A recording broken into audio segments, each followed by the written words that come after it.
Sorry, I just like turned the camera on and I realized that my hair is doing something really bad. I look like a wild girl from the woods. Whatever, doesn't matter. Oh, double me? Sorry. There we go. I'm a wild girl. A girl from the woods. Whatever, who gives a shit? Because I have to. Because we're not here to see me. I could turn my camera off, but a lot of my comedy is visual comedy, so I have to keep my camera on. Yeah, right? It's like, it's light outside. Isn't that crazy? It makes me so happy. I like went outside on the deck today during my lunch break, and I was like, oh my gosh, like I'm out here in shorts and I'm like absorbing sun. Isn't that's so crazy? And then I remembered it's like halfway through April. Isn't that crazy that it's halfway through April? Ugh, don't say that. I know. Yeah, it's 15 degrees. How nice is that? Yeah. No, windy and chilly. Yeah, we keep going like sunny for one part of the day, and then like the clouds, like it becomes cloudy again, and then it's like, oh, I have to go put all my layers back on because spring. This is what I hate about spring, is it can't fucking decide what you should wear. So you just have to like be close to your house at all times just to make sure that you can match the weather. Just in case you need to pop it back into your house at any given moment. Girl who likes wind and chill. Don't you live in Scotland or something, Samaranth? You would like the wind and the chill. I mean, it's a good thing you do, because... Yeah. Oh, so true, Tara. Case 4. Okay, yeah. So what we're doing today is we're gonna speed through the last of case 3, and then we're gonna get to case 4, and I'm gonna scream and cry and throw up and da-da-da-da, etc., etc. Does anyone have any other pressing matters they'd like to bring to the table before I lock in? I'm just gonna apologize. I did wake up at 4:30 this morning on accident. Oh no. But other than that, no. Dear. Well, I'm so sorry to hear that. You'll wake up when you get excited for this. I haven't called it Papa Tuesday in a long time, but this is gonna be a Papa Tuesday. Okay.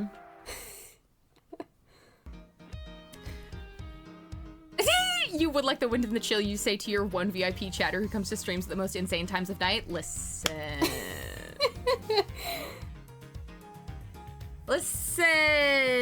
Listen, if Samaranth didn't expect that kind of response from me, they wouldn't be coming here at insane times of night. You know? Like, if they expected me to be like, oh my gosh, like, I guess that's valid, like, I guess it's so bad, everybody likes different temperature, they wouldn't, like, be here. Like, that would not be, like, a response that I would give, and therefore, anyways, you know what I mean. Ungrateful streamer. Yeah, exactly. You guys are all here for me. Sorry, I have to barf after saying that. Okay, yes. We gotta nail Carmelo Gusto to the wall. Exactly. Yeah. We're not here for you, we're here for Mana. That's actually true. I will get her.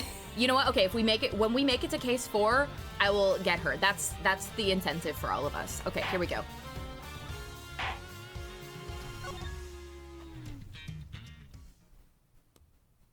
She said something really weird to me today, though. Like, she was like, I gave her food, and then I, like, looked at her, and I said, huh? And she went, like, she said, like, 2 separate words and moved her jaw up and down in a way that I've never seen before, and I really think she's trying to imitate human speech. Like, she is, like, actually, like, an alien landed here from Pluto, because, like, she was the biggest thing on Pluto, and then she ate everything else, and now is, like, here on our planet to try and, like, find other things to eat. And she's very confused as to why she is quite small. She's not used to this like vantage point of like things being bigger than her. Yeah, she's gonna replace me after she learns human speech. Okay, get her those buttons that can say. You know what? She would actually use those buttons to fucking say things because like she knows how to wake me up in the morning. Like she knows to like try and rip my hair out of its like ponytail or whatever. She knows which things to like threaten to knock over. Like she's not stupid. She's learned once again how to open my door. So the other day she opened my door at 7 o'clock. Anyways, okay, seriously. Okay, 18 years ago, Mr. Gusto and Mr. Frost collaborated in the confectionery contest. I didn't remember all. Fuck. But why did they work together? And why did they enter the contest in the first place? We have an hour 15 slicer time. Okay. That's the information I need to get out of my opponent somehow.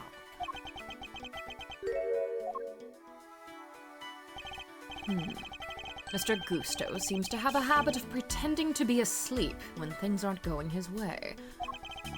Let's start by focusing on why he chose to work with Mr. Frost.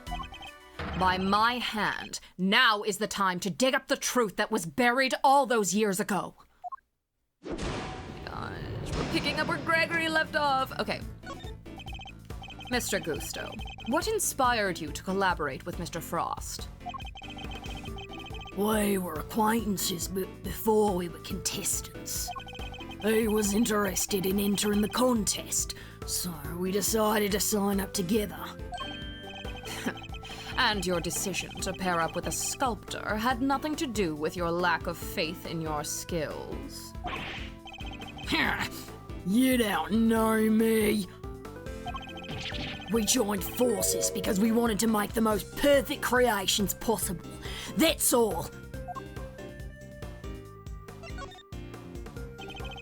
No, I got it opposite. I got it flipped. I will expose all of your lies in the end, Mr. Gusto. It's only a matter of time. This is my correct answer dialogue. Sorry. Wanted to see if I could do an impression of you. Turns out that's easy. He's happy to bide his time as well, it seems. I'll need to pick my words more wisely. Yeah, okay. Yeah, I need to study my... Yeah, okay. Yes. Yes.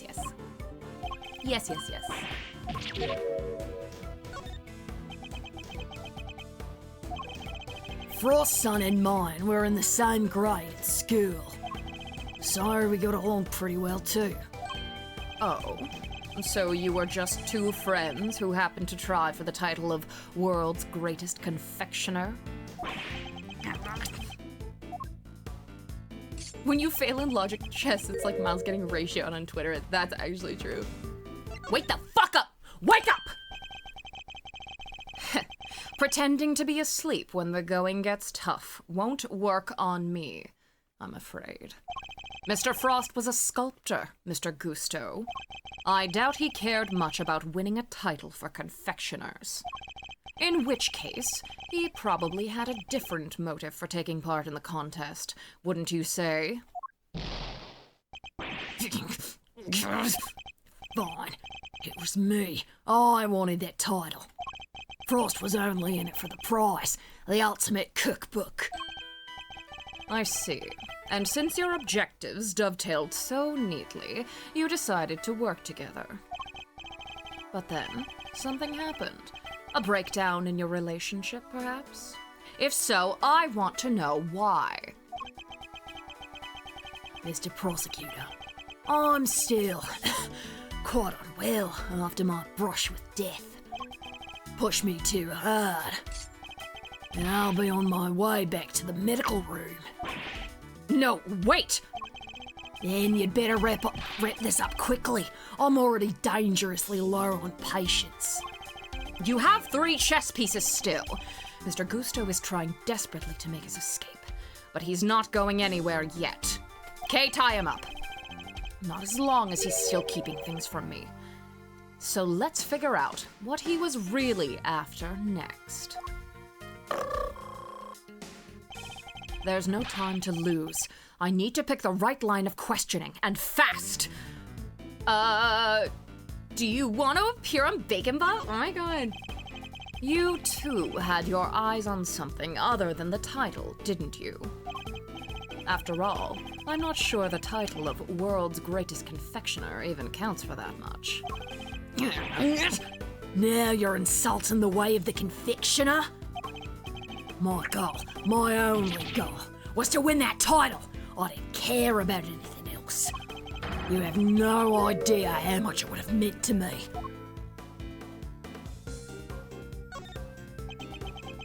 Face it, you were never going to win. Look, my sense of design may not have been up to snuff back then, but you should see me now. Oh, so you've improved? You bet I have. I didn't do all that training in Jing Fa for nothing. Yeah, Kay would take a guy down at the knees and tie them up if Edgeworth let her. Yes. Yeah, she's like always on standby for when he gives her the okay. I'll believe it when I see it. I looked up to Tangaroa, you know. Spent hours poring over the designs of his work. Even used to watch a show with my son. Sounds to me like Mr. Tangaroa's work was especially influential in your early studies. And with his recipe book, you might have even become the best someday. Did someone say the best? Maybe. The book was a real treasure. No doubt about that. Any confectioner would have wanted it. It's enrichment for her.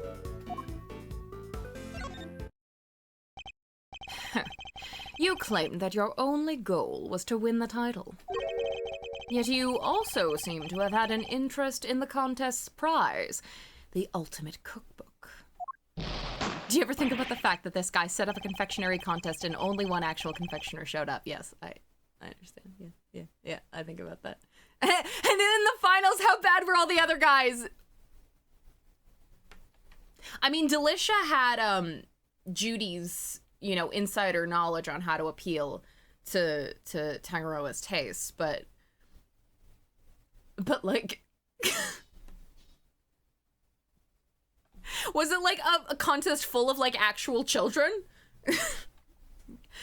The greatest collection of recipes by the world's greatest confectioner.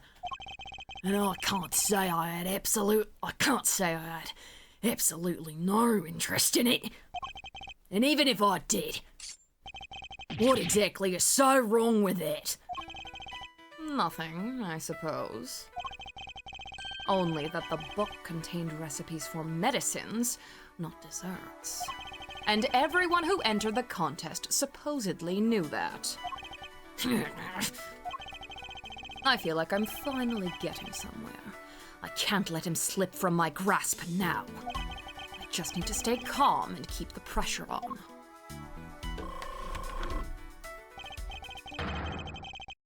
Next, let's find out why he wanted the cookbook.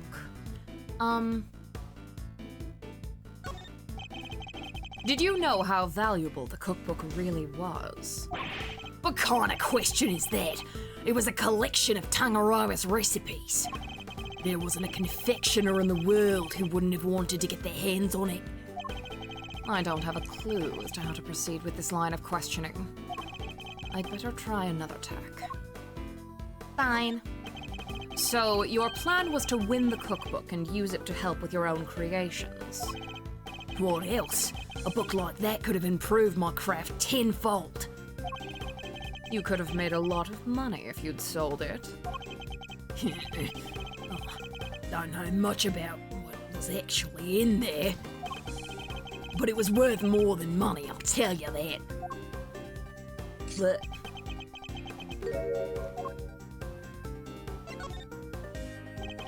Oh, fuck me. Wait, no. Come now, Mr. Gusto. I think you know more about the ultimate cookbook than you claim. They told us a little about it at the start of the contest. Then you know what kind of recipes it actually contained, don't you? and that they weren't dessert recipes at all. I see you did your homework. Fine, so you know what was really in there. The ultimate cookbook. Or the Angel's Cookbook, to give it its proper title. It's a collection of chemical formulas and ways to synthesize new medicines nobody's ever heard of. So he did know that the cookbook actually contained recipes for medicines. This could be an important clue. Available. Time to deploy my clue. Your designs may have improved thanks to your training in Zhongfa, but you clearly didn't do enough work on your skills of deception. You've already admitted that you knew the Ultimate Cookbook was a collection of recipes for medicines. Why did Samson have this book? Because, they talked about it last time, like the Tangaroa group was a pharmaceutical group, but Samson didn't want, he wasn't using it for anything or whatever, and, he was tired of people trying to, get it from him and, buy it off him or whatever, and so he was just like, I know! I'll hold a beautiful contest, and whoever bakes me the finest cake will receive all the medicines, recipes.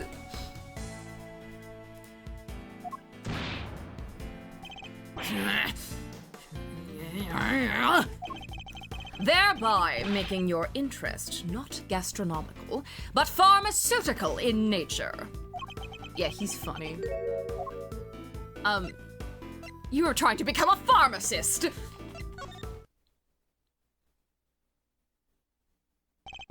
You're a confectioner, Mr. Gusto. You had no professional interest in revolutionary new medicines. Which suggests that your interest must have been personal.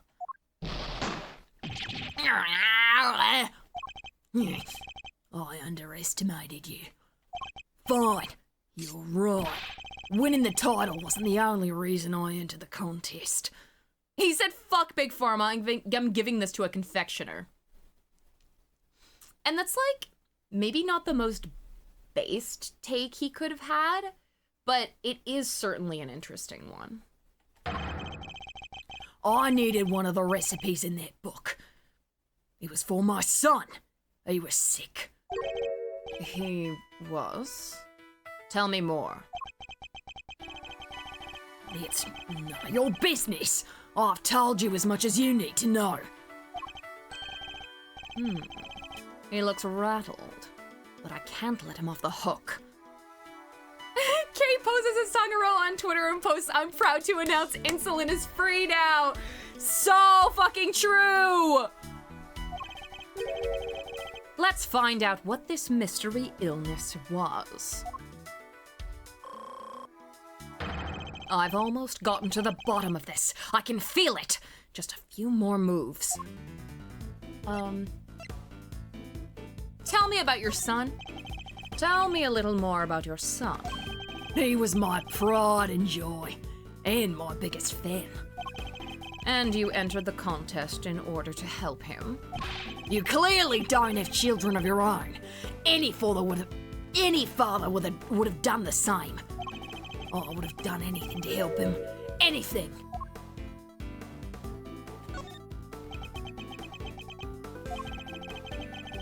You would come see me here at the contest venue too. Right up through the semi-final. Yeah, exactly. I was gonna say Severith. Yes, I do. I just got her a week ago. And if anything happened to her, I'd kill everyone in this room and then myself. Case 4 looms in the background. Really? He didn't get in the way of your work? If you were trying to beat Samson Tangaroa, surely you didn't have the time to look after a child.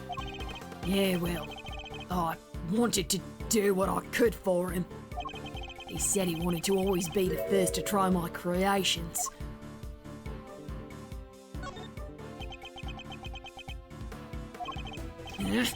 I'm still recovering, so if you've got nothing to say, let me go back to the medical room.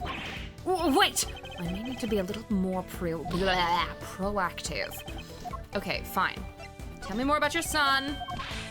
Tell me about your son.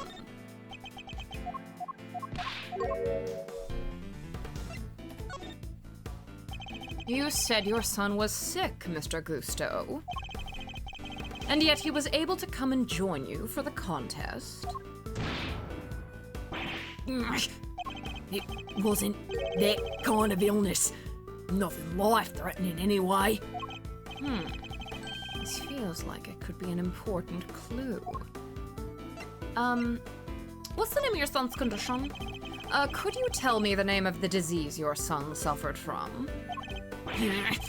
You're a real cold customer, Mr. Prosecutor. Isn't it enough that he was seriously ill? Why would you force me to tell you more?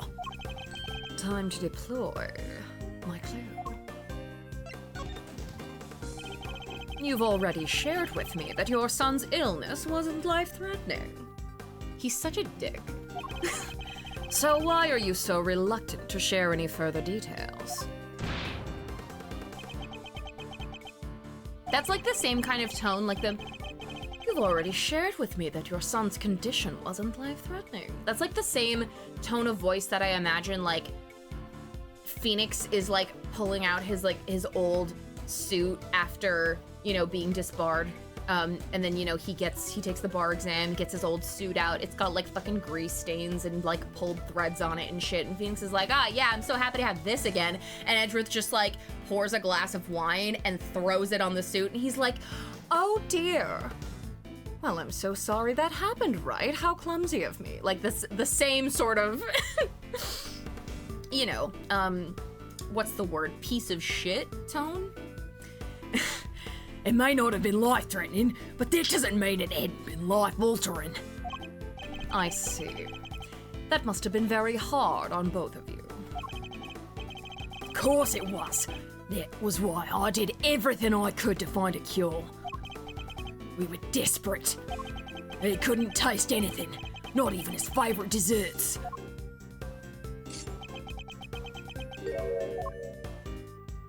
Was he overweight? As I understand it, the Ultimate Cookbook contains the recipe for a very particular medication. Oh dear, Hess seems to have mistaken your suit for a bathroom, right? Oh my. I'm terribly sorry about that. I've trained her. I've house trained her, I'm sure I did. She only pees on things that look absolutely atrocious. One that Mr. Tangaroa used to cure himself of his own taste disorder. So, he had it too? Two, you say? So your son has a taste disorder then, am I correct? How did I let that slip? You've been asking me to believe that you needed to win the cookbook in order to cure your son. But was that really the case? Of course it was. What are you saying? You know who else has a taste disorder? Ah! Phoenix! Yeah, I know someone else who has a taste disorder. Wonder if that can cure him.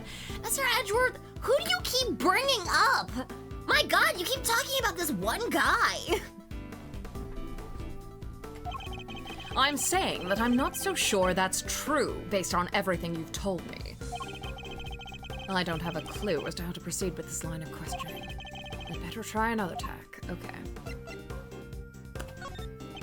So you needed the cookbook to cure your son? Yeah, nowadays you can get the medication he needed anywhere.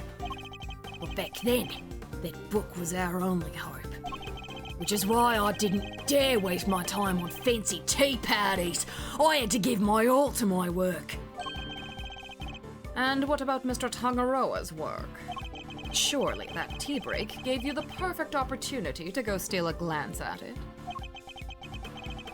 And what makes you think I had the energy or the time to care about what the others had made? But you cared about Mr. Tangaroa's work. I think you've made it abundantly clear how much interest you had in Mr. Tangaroa's work. What's more, If you were that determined to win the ultimate cookbook, I seriously doubt you would have passed up on a chance to take a peek at your competitors' entries. He's always got such an interesting combination of, like... Oh, I'd had plenty of chances throughout the contest to see this... I'd had plenty of chances throughout the contest to see and sample my rival's work, you know. But each time I did, nothing seemed to have any flavour. Must have been nerves or something. Nothing Mr. Gusto tasted had any flavor. That seems like it could be an important clue. Okay. But it wasn't life-threatening.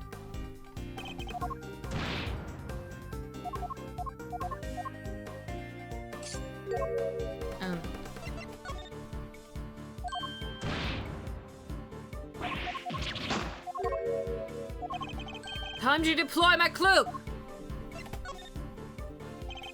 Taste disorders are difficult to live with. It isn't easy not being able to enjoy your food. You should know. After all, you just told me you'd experienced something like that during the contest. You said that nothing you sampled had any flavor. Those were your words, correct? Which would seem to suggest that you were suffering from a taste disorder. A confectioner without a sense of taste? Not exactly ideal. Though one has to wonder why you became a confectioner in the first place in that case, because you're not good at tasting it, and you're not good at crafting it. So what's the appeal there? How did you get into candy making? Did you watch Charlie and the Chocolate Factory and create a formative memory? Are you sure it wasn't actually your own condition you were seeking a cure for, Mr. Gusto? Oh, I've had enough of your speculations. I managed just fine in that contest. Made my own entries, no problems. The one actual confectioner who showed up and he couldn't craft or taste. Sorry, what did he say? Oh my god, what did he say? Oh! There we go. I couldn't remember. I forgot what he said. Sorry, but I'm afraid you're contradicting your own testimony. You already admitted that you and Mr. Frost had worked together during the contest. It's too late to claim you did it all on your own.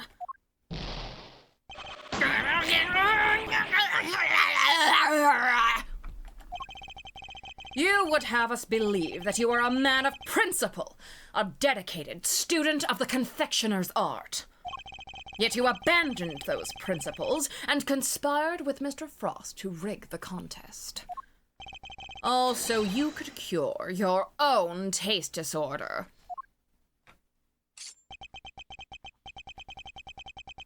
You got me, Mr. Prosecutor. As you said, my sense of taste was shot. My son's was fine. I'd kept it hidden for so long. 18 years and nobody knew. Sadly, you can lie to others, but you can't lie to me. I'm gonna kill this guy. Both Mr. Gusto and Mr. Frost entered the contest, hoping to obtain the ultimate cookbook. For the medication that would cure Mr. Gusto's disorder, and the money it would bring in for Mr. Frost. Yes, come in. Well. Thank you. Thank you. Sushi! Thank you. Anything for you, Mr. Edgeworth. Brett got sushi, but it didn't come before the stream, so now I have sushi. Edgeworth's taking a quick snack break after, you gotta re-calorie your brain or whatever. Thus, an uneasy alliance was forged. And that, I believe,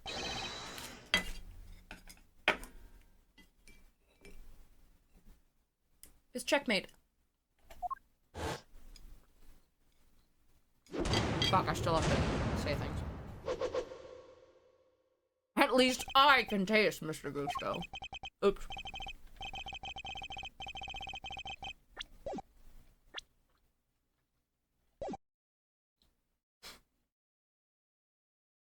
Chest dimension tangible sushi. Well, see, at this point, Kay has Little Thief set up to make the chest dimension. So, I don't know, fucking, Judy brought in some sushi on her cart so everyone could have a little break. I'll admit it. You're good. I never thought anybody, any of this. I never told anybody any of this, but you figured it all out anyway. It's true. 18 years ago, I developed a geisha. Isn't it hypogeisha? Whatever. What's a geisha? It's a taste disorder that makes it so you can't taste anything at all. Kay, is it? Is there sushi in the chest dimension? Would Big Mr. Prosecutor care for some? No, but I'm sure I can make an exception. Don't just stand there, hand the plate over. They're cute, I like them!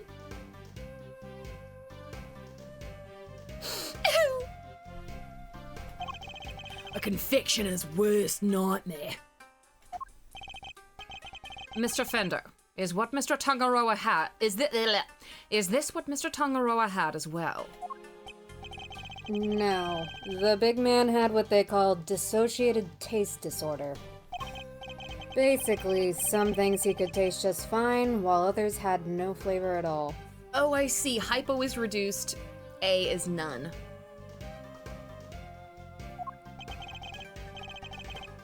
So he suffered too.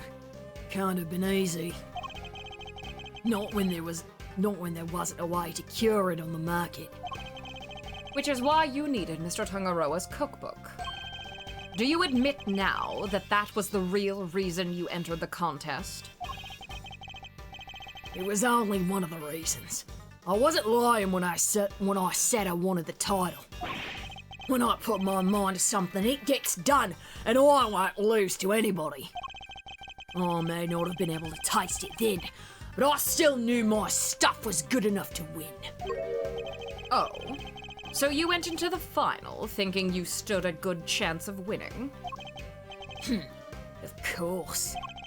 What was it that Fender said about what Mr. Tangaroa thought of Mr. Gusto's creations? Mr. Gusto's creations were a perfect balance of flavor and design. At least, up through the semi-final. But, disappointingly, his entry for the final was subpar on both counts. We were told that your entry for the final was far from the prize-winning taste sensation you describe. What happened, Mr. Gusto? What went wrong that day? Fine. You want me to talk, I'll talk. But you're not gonna like what I have to say. Okay. Poor Tony just trying to eat her sushi, and she's like doing a marathon.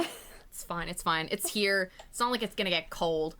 Let me just, what is it? Ace Attorney Investigations Collection walkthrough, just so I can make sure that I am getting through, because this is like bottom 10 guys I care about, and I have a job to do. I have a destination. So true. Frost and I were working together right up through the semi-final. I handled the flavour, he did the designing. Maybe Turbo Tony isn't dead. But I wanted to face Tangaroa in the final on my own. No help. Just me and my skills. So I helped Frost with his entry, But mine, I did alone. If it didn't taste good in the final, that's on me. What can I say? I lacked training.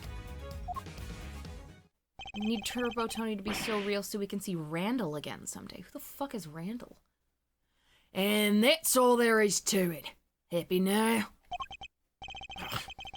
There don't seem to be any obvious contradictions in his testimony. Yep. Not that I thought it'd be easy to get anything real out of him. He's managed to not let slip what really happened for 18 years, after all. Why don't you try pushing him a bit, Miles Reno? See if you can't shake something loose? Fuck. I think I'm doing a accurate impression. I think... Sorry, thank you, Kay. That's all for me for now, Kay. I think I might just have to Fender in a second. Okay, don't eat it all. Save some for me.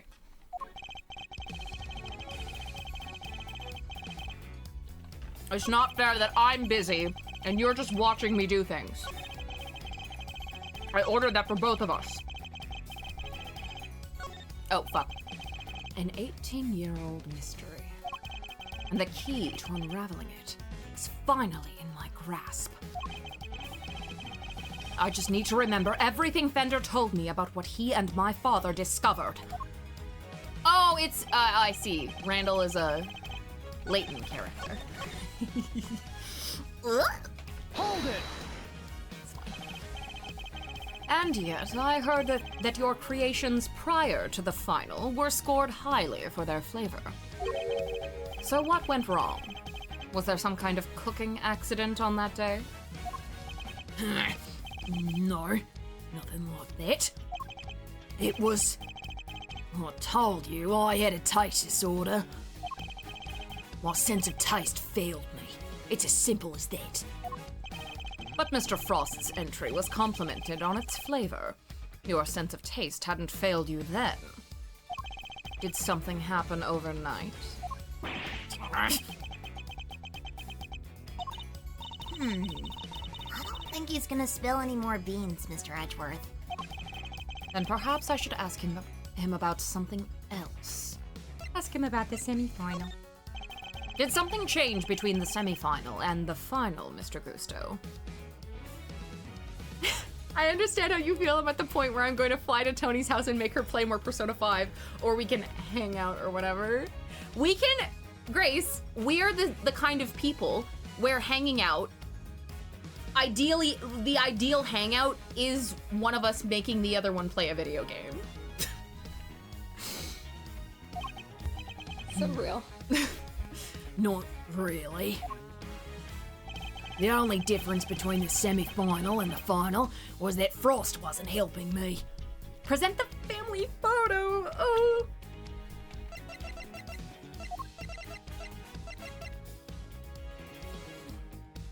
Objection! I can think of one significant difference between the semi-final and the final, Mr. Gusto. What is streaming if not all of us sitting here making you play video games? That's, yes, exactly. Your son. This is him in the photograph, correct? You told me he was here with you up through the semi-final. I don't know what an Uchikoshi game. I don't know what the Uchikoshi games are, but yeah, in 6 months, yeah.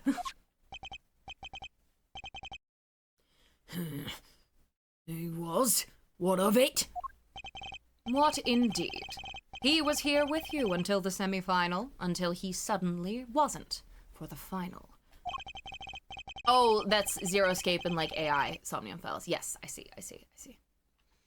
And just as suddenly, your work went from being lauded for its flavor to being lambasted for it. 999 is one that I have also been told I need to play. I don't think that's a coincidence. Do you? He wasn't just spending quality time with his father. He was playing a much more pivotal role than that. I just wanted him to see me work hard at work. Just show him I was trying my best for us. Who knows? Maybe it was him being here that helped me do so well in those early rounds. He talks a good game, but nothing about this guy screams super dad to me. And I would know. Indeed. Thankfully, we would only have to give such an idea credence if his story were true. After all, how much could the encouragement of one small boy affect the taste of a grown man's work? Mr. Gusto prided himself on the flavors of his creations, but then he lost his sense of taste. He must have had a tough time maintaining his high standards after such a devastating loss. Unless... I'm sure your son was here to cheer you on. Oh, I'm sure your son was here to cheer you on. But that wasn't all he was here to do, was it? You're a very suspicious man, Mr. Prosecutor. Why not try answering yourself for a change? What was an elementary school kid doing here other than to support his father? To steal other people's creations. Your son knew the taste of your work pretty well, I imagine, Mr. Gusto. Does he only make one flavor of stuff? He's like, if you're only making one flavor, wouldn't you have like the measurements as like?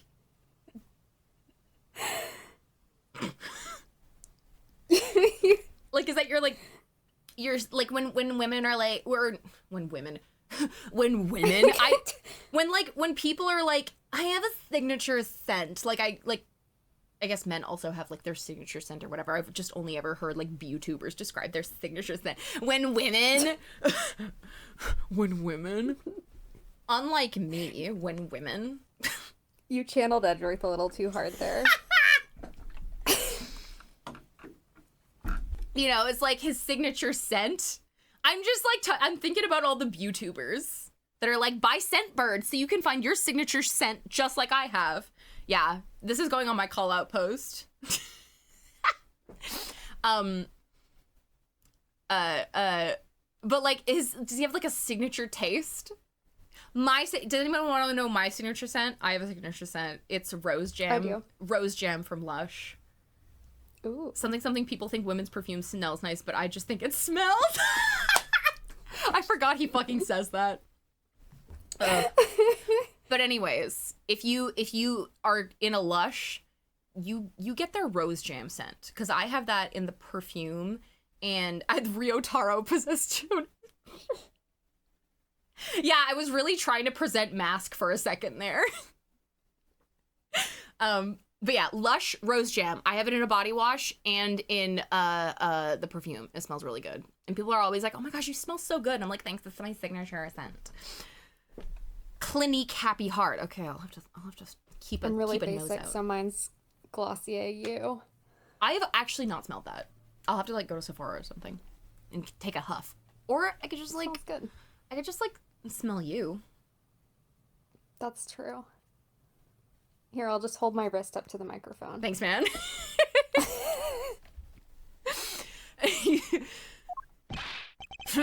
He was my biggest fan. Of course he knew it. My signature scent. In which case, he would have been a good judge of whether something tasted on brand, so to speak. No. What are you implying? You've already told us that you were suffering from a taste disorder. I'll admit it. You're good. I never told anybody any of this, but you figured it out anyway. 5 minutes ago, 18 years, I developed a geyser. A geyser. No one knew about your condition. Indeed, I doubt Mr. Frost would have wanted to continue collaborating with you had he found out. After all, it was your job to make sure his creations tasted good. Why did... What's his fuck? Why did Frost want it? I forget. Therefore, your son wasn't just here to support you. He was helping you by taste testing your work. A geyser. I thought you were saying a geyser. I have a geyser in my backyard! Dang. Now it all makes sense. Frost's stuff tasted good because it really was finished the day before when the kid was still here. Oh, book could be sold for a lot of money and he was broke, right, because he was an artist.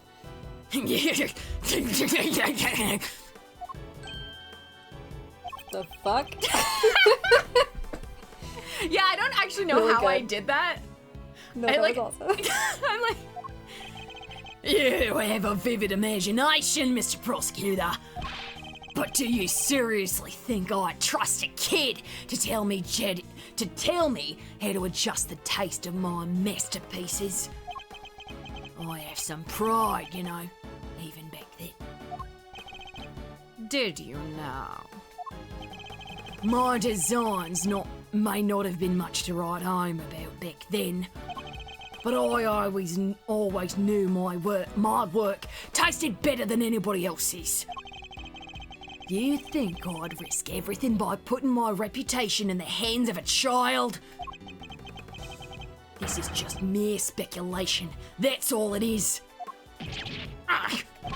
In that case, I ask to speak with your son this instant. Let's see how much of your story he can Let's see how much of your story he can corroborate.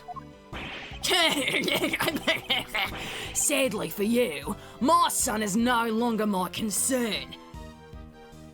I fucking abandoned that little idiot 18 years ago. What? As soon as I got my sense of taste back, I went straight to June 4 to start my training. And cut off all ties with the kid for good. What? You abandoned your own child. And that ain't the half of it. No one knows where he is, even now. The cops have looked all over for him, but no dice. So, still think you can prove your asinine theory? I'd like to see. My throat just closed up. I'd like to see you try.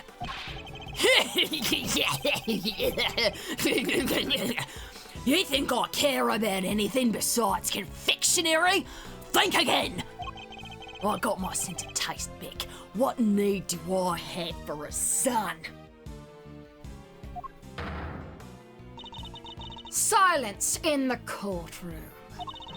While Mr. Gusto's words and actions may demonstrate a certain lack of humanity on his part, the goddess of justice cannot judge him for that. Therefore, Mr. Edgeworth, I believe it is time for you to admit defeat. Yeah, give it up. 18 years is a long time for anything to surface now, proof or otherwise. Candy is more important than my son. Mr. Edgeworth, we have to do something. If we don't, the truth might be lost forever. Yes, she can. Child abandonment is illegal. Like, Oh, but he abandoned him 18 years ago, and therefore the statute of limitations on child endangerment has run out. Where are you, Detective Gumshoe? Can't imagine whose blood it could possibly be, but I'll get it tested right away, sir. Please do, Detective. That's the last piece of the puzzle, I'm sure of it. Once we know whose blood it is. Hey, Miles. Sorry to cut in on your Mind Palace time, but I was pondering something myself. Did he always call it the Mind Palace? Or is this a localization thing? Is Mind Palace new? Because I feel like we've always collectively, as the fans been calling it, his mind palace. But like, scary. Our friend Gusto didn't come here just to check up on the body, did he? You mean because he tried to open the case? Exactamundo. Think we have anything that might explain why he tried to do that? We might. If Detective Gumshoe can make it back in time with a certain piece of evidence. That's quite enough idle chatter, Defense. Now, if you... Mr. Edgeworth, sir! Sorry to keep you waiting. Speak of the devil. I take it you have the test results, Detective? Yes, sir! The lab just got back to me. Detective, please. Court is in session. We need to start a counter for how many times in this game I'm going to be interrupted. Now then, am I right to assume that you are bringing us the evidence Mr. Edgeworth was just speaking of? What? Hey, no fair! Why didn't anybody tell me about any of this? It is indeed the evidence in question, Your Honor. It needed testing, so I asked him to carry it out. What the... Why is everybody always helping you? It pays to be scary. I'm supposed to be the one in charge here. Mr. Winner, I'm sorry I didn't involve you, but this is important. Can you at least hear what the detective has to say? Well, alright. So, Detective Gumshoe, what did the tests have to tell us? You're not gonna believe this, but the owner of the blood we found in the liquid at the bottom of the Gemini case is Carmelo Gusto, the victim of the poison gas attack. What are you talking about? Thank you, Detective. You've been very helpful. Well, it looks like my suspicions were correct. What do you mean, Mr. Edgeworth? Yes. What do you mean? Explain yourself. What is the significance of this blood to this case? It's only the very thing the perpetrator of the IS-7 incident has been trying to hide all these years.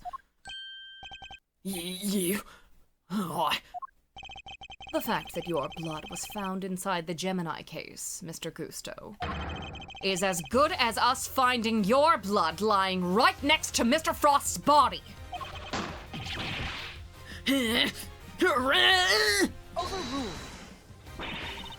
Why would there be traces of your blood there, of all places, Mr. Gusto?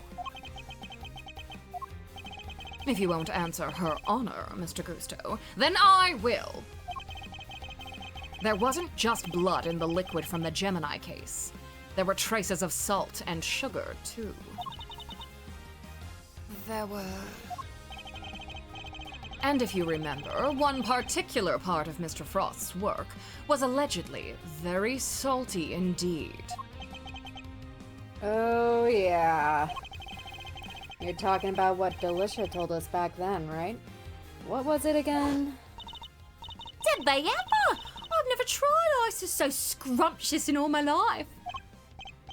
Really? Man, I wish I could have had a bite. Well, scrumptious except for the salty bit, of course. That was unbearable. The salty bit. It's in the other photo you've got there. This bit. The, RB thing. Gemini's liar. Yes, the liar, and only the liar, tasted as if it had been flavored with salt. Sorry, for some reason I'm just noticing the background right now. I love the like blue shadows on this door in the background there. There's a lot of like blue shadows. Yeah, I love, there's the blue shadows of this background are very nice indeed, and I like them. Anyways, There were no traces of salt anywhere else in Mr. Frost's entry. Very interesting. Then perhaps you can tell us, Mr. Edgeworth. Where did the salt on the lyre come from?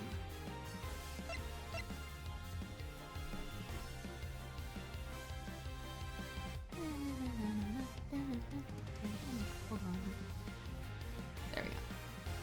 I went a little too far. There we go. Take that! This is the lamp from the IS-7 incident. Indeed, and I believe that the salt gave the lyre and its flavor. And I believe that the salt that gave the lyre its flavor came from just such a lamp. Obviously, it came from the pamphlet. Mr. Von Karma had established that both salt lamps were in Tangaroa's room at the time of the crime. One of them was used to kill Mr. Frost. Also, I'm just thinking about this now, but Delish is a pharmacist who entered the contest for the sole purpose of getting that, like, cookbook. And so all her stuff was, like, models with cream on top of it. Like, suggesting that she can't bake or anything like that. Like, she's not a confectioner. She doesn't know how to do that. So why, in, like, 18 years later, is she still wearing that, like, costume that she bought to pretend to be a confectioner? Like, she's still wearing that, like, the pink chef outfit. Like, not that it's not cute, I love it, but, like, I just realized that.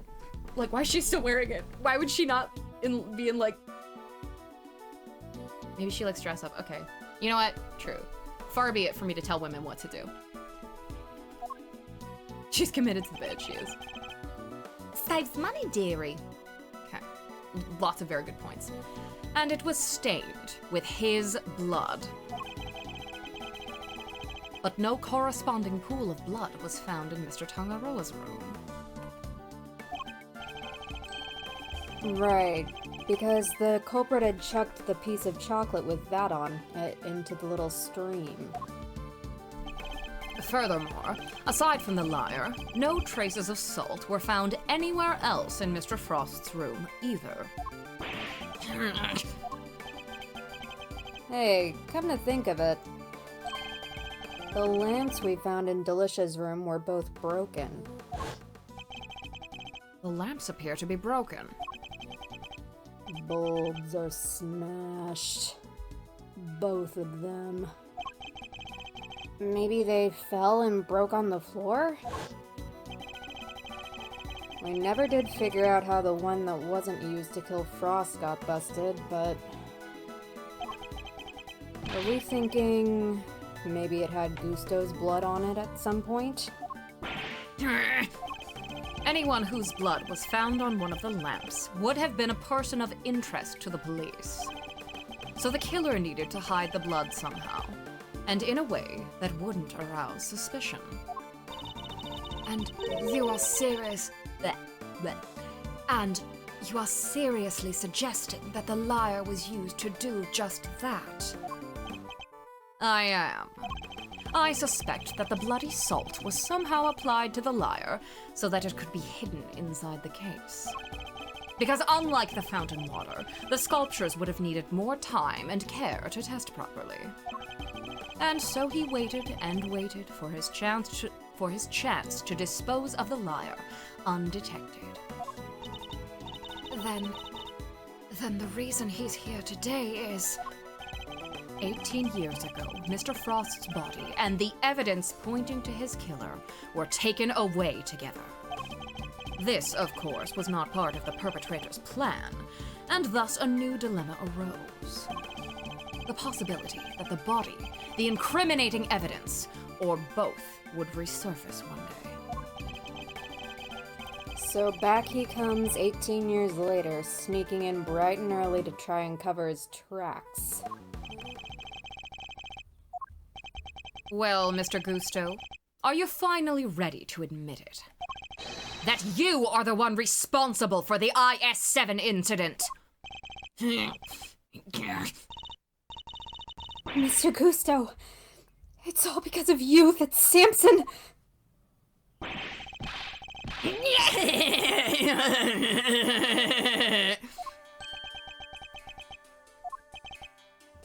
Gusto.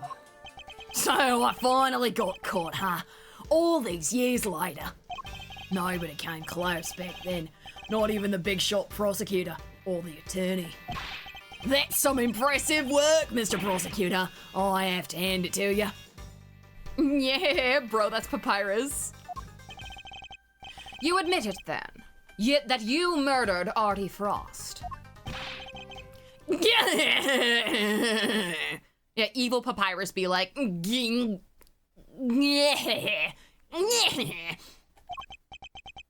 Sure I do. I did it. I killed him! But he only had himself to blame. What do you mean by that? He agreed to help me. We were supposed to help each other so that one of us would win. And whoever won was supposed to let the other use the cookbook. But on the day of the final, the rat finally showed his true colours. Seriously, Frost, we had a deal! Sorry, I'm not helping you in the final. Our little agreement is over, Gusto. But I helped you! I spent all day yesterday making the ice for your pieces. Did you? And you can prove that, I suppose? I did. Wait. You were planning to betray me right from the start, weren't you? Maybe. After Frost double-crossed me, I had to make my peace for the final by myself. And like you said, my son wasn't there, so I didn't have any help with the flavour either. Little fucking pussy, little wuss. So much for the pride you claim to have in your ability to make delicious desserts. Go ahead, Judge. You have no idea what it was like for someone like me to lose my sense of taste. You have no idea what it's like to have such a disappointing son. I gave up everything to become the best. Everything. I take pride in that. Something someone like you could never understand. You're right. I don't understand. Do you take pride in the fact that you resorted to murder? Or that you abandoned your son? Why would I want to understand someone who could do such things? You're right, I don't. My daughter is awesome. Okay, fine, I'll save you the last pieces of sushi. Fuck. Just because you said I'm awesome. A man can't afford to rely on other people. I learned that the hard way 18 years ago. My son never showed up on the day of the final. And in hindsight, I wouldn't be surprised if Frost was the reason why. Why would you think that? What exactly happened to your son? How am I supposed to know? I told you, he's none of my concern. And according to you guys, nobody knows where he is now either. You don't care? You're horrible! So with his disappearance, so too went your chances of winning, correct? Yeah, I had to find another way of getting my hands on that book. That's when inspiration struck. I decided to skip afternoon tea and snuck into Tongarai's room. It should have been so easy. All I had to do was photograph the formulas I needed and get out of there. But then Frost showed up.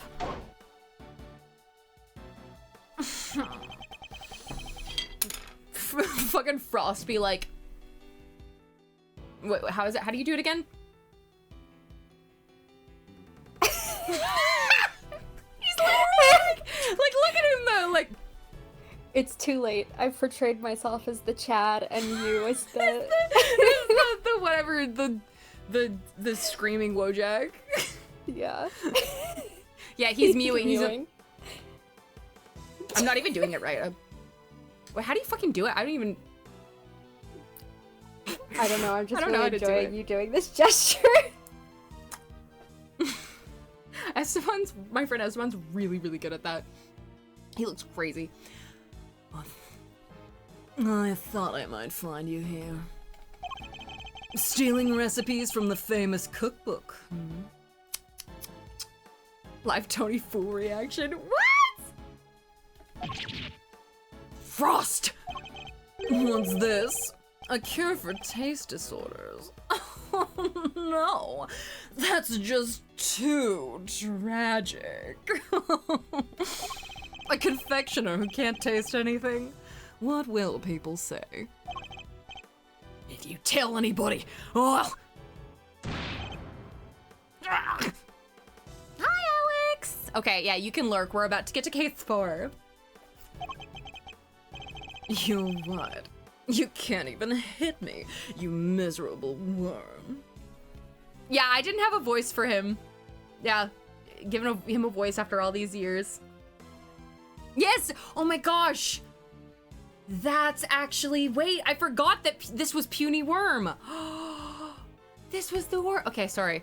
You what? You can't even hit me, you miserable worm. You puny worm. Why, you? It's okay. I have another place in this game where we use Puny Worm. If anybody remembers where that is later. Frost shoved me hard when I went to punch him. Knocked me clean off my feet.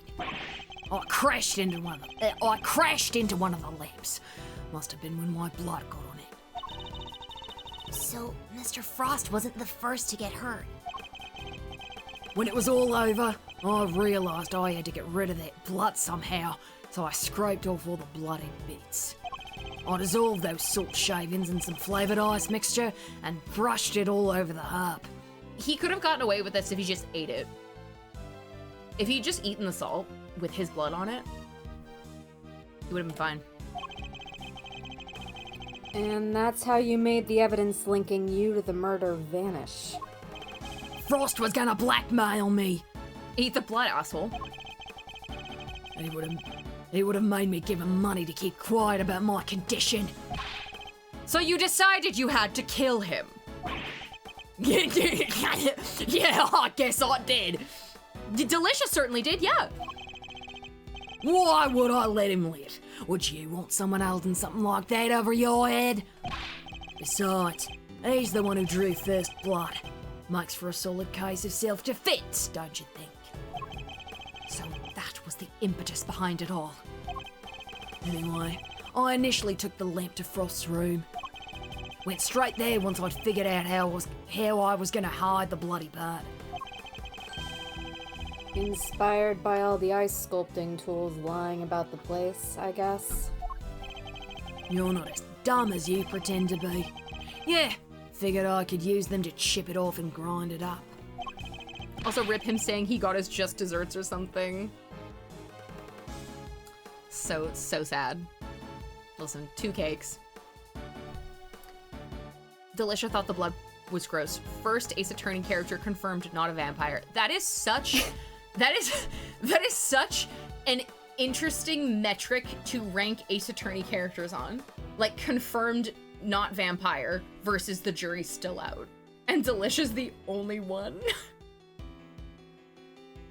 And then there's one that's like not confirmed a vampire, but like super is, and it's Fanzeeks. Oh wait, no, sorry. I didn't say that, did I? Once that was done, painting the stuff all over the harp was easy. But why Samson? Why did you have to frame him?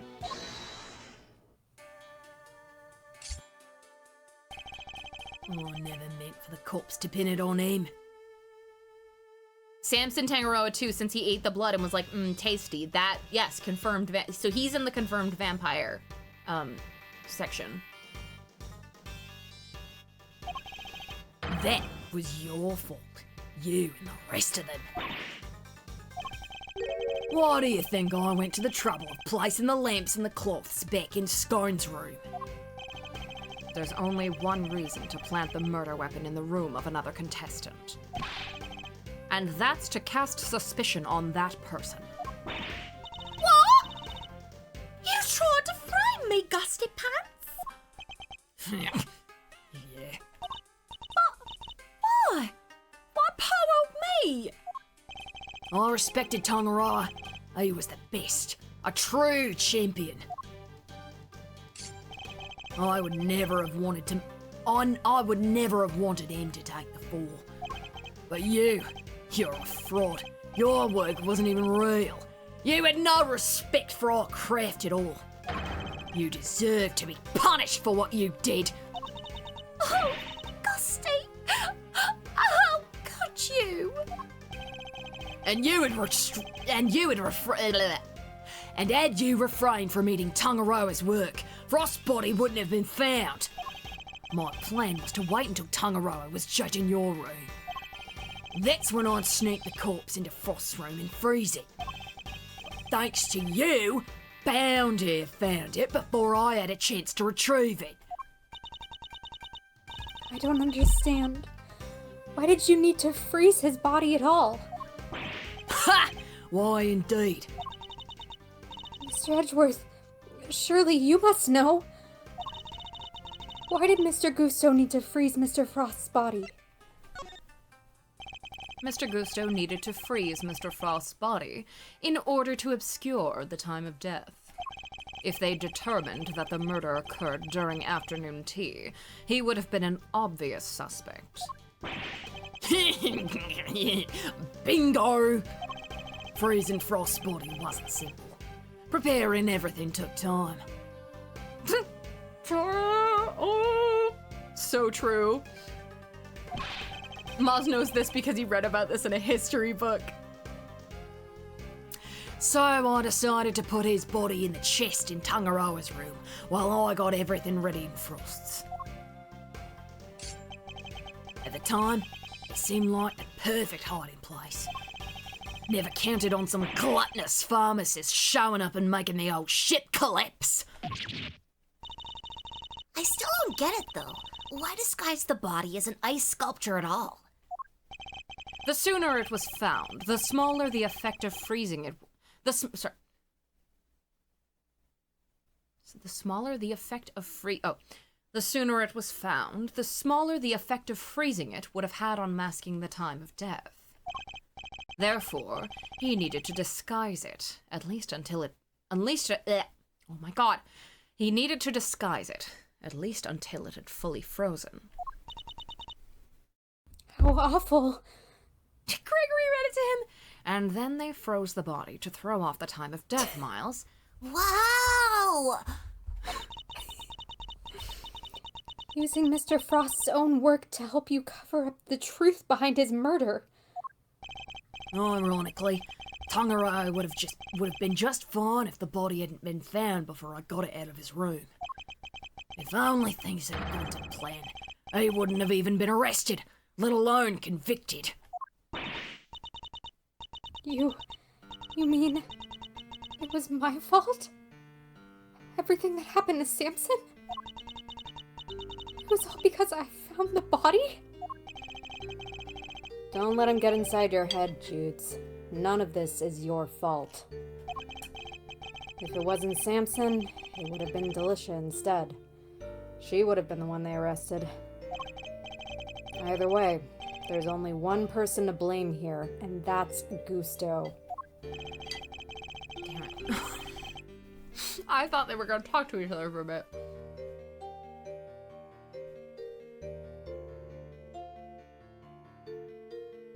Just in time for tragedy. Yeah, and just in time for case 4.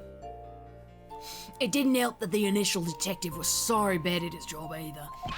He never even told the prosecutor that the body had vanished. So then, Mr. Von Karma had unwittingly placed Mr. Tongaroa under arrest in the absence of a body? I mean, I guess it would explain why he was so keen to wrap things up. Still, you'd think he'd notice something as big as that if he'd taken a look at a few reports, right? Not if someone had been deliberately distorting the facts of the case, though. Either way, it seems that Mr. Von Karma didn't know about the body until after the arrest had been made. Yeah, it's so funny that Von Karma didn't even do this on purpose. It's hilarious. It's so fucking funny.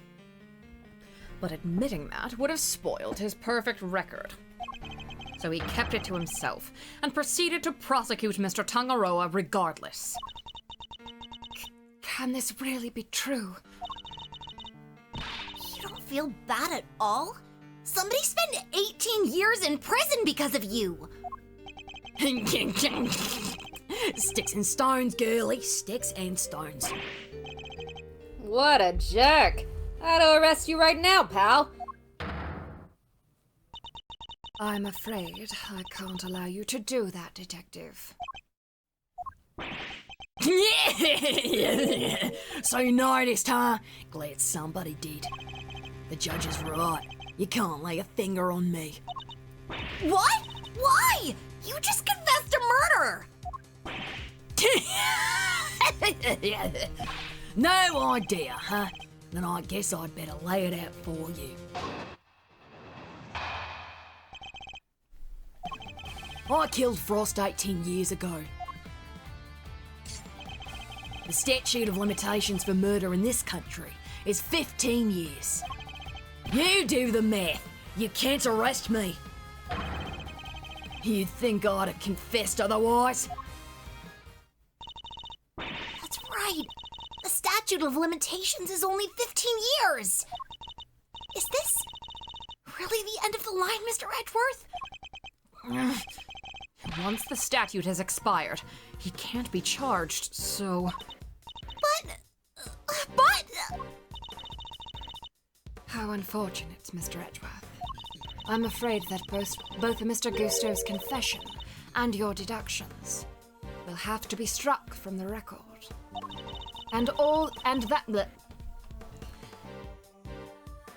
that Mr. Tangaroa's conviction will remain in place.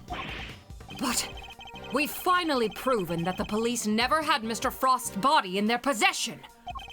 Even if we can't arrest Mr. Gusto, surely Mr. Tangaroa has grounds for a retrial on that basis. Does he? I wouldn't be so sure. I'm afraid that the goddess's judgments are somewhat harder to overturn than you might imagine. So the committee means for the verdict from 18 years... So the committee means for the verdict from 18 years ago to stand no matter what? Bad luck, Mr. Prosecutor. There must be something we can do. Something to bring Mr. Gusto down. Every time this guy laughs, I just spit everywhere, and I have no idea if you can see, but I can see it.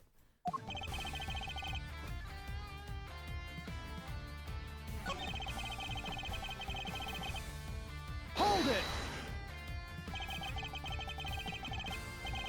Depending on your actions over the last 18 years, the statute may not have expired yet. This ought to be good. Alright, I got nothing to hide. If there's something you want to ask it. Very well. Tell us where you've been and what you've been doing since the incident. Sure. Not long after the contest, I was able to cure my taste disorder thanks to the formula from that book. And not so long after that, I went to Jingfa to really buckle down and hone my craft. That explains a lot. We tried to contact you after the fact, but I guess you were long gone by then, huh? Could be. I left. Let's see. Around a year after the murder. It was before Tangaroa's last day in court. Going to Jungfa was the best thing I ever did. Flavour, design, I'm the full package now. Objection! And all on the backs of those whose lives you destroyed. What's an omelette without a few eggs, hmm? Nothing, Mr. Prosecutor. Nothing. You're evil. Sticks and stones, girlie. You can't arrest me, and that's all that matters. I need more to work with. to be something I can get out of him. Maybe I can push him further on the statements he just made. Is there anything I should follow up on? Yes. Training in Jungfa. I'd like you to tell us more about your training in Jungfa, if you wouldn't mind. Fine. Yeah, so people still hating Verity after the game is done is like...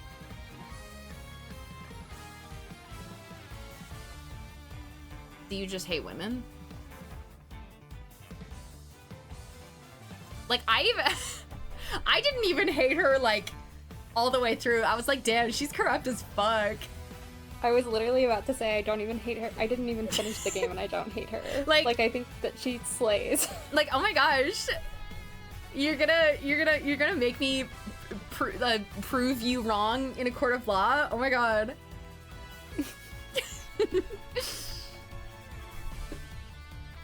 Finally became the best in the world. Right.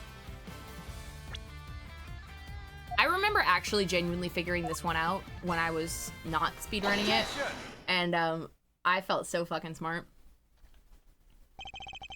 The statute of limitations for murder is subject to the following condition.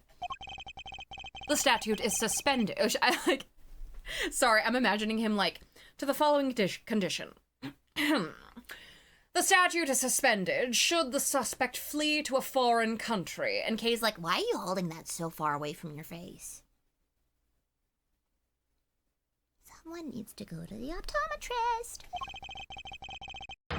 Which means that the time you spent abroad doesn't count towards the total time under the statute. Verity's so good and cunning. Like, she's an actual threat. Exactly. Fuck.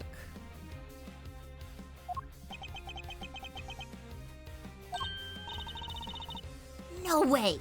So it's like someone hit pause while he was in Jungfa? It appears that there may be time left on the clock yet. But that will depend on how long you stayed in Jungfa, Mr. Gusto. It was 3 years exactly. 3 years. Hold on. Nobody say anything until I've done the math. The murder happened 18 years back. The statute is 15 years. Add the 3 overseas. 15 plus 3 makes exactly 18, which means no way. Great. No way, Mr. Edgeworth! You did it! The statute hasn't expired at all! Yes! She like punches him in the arm. He's like, Oh! Yes, we did it.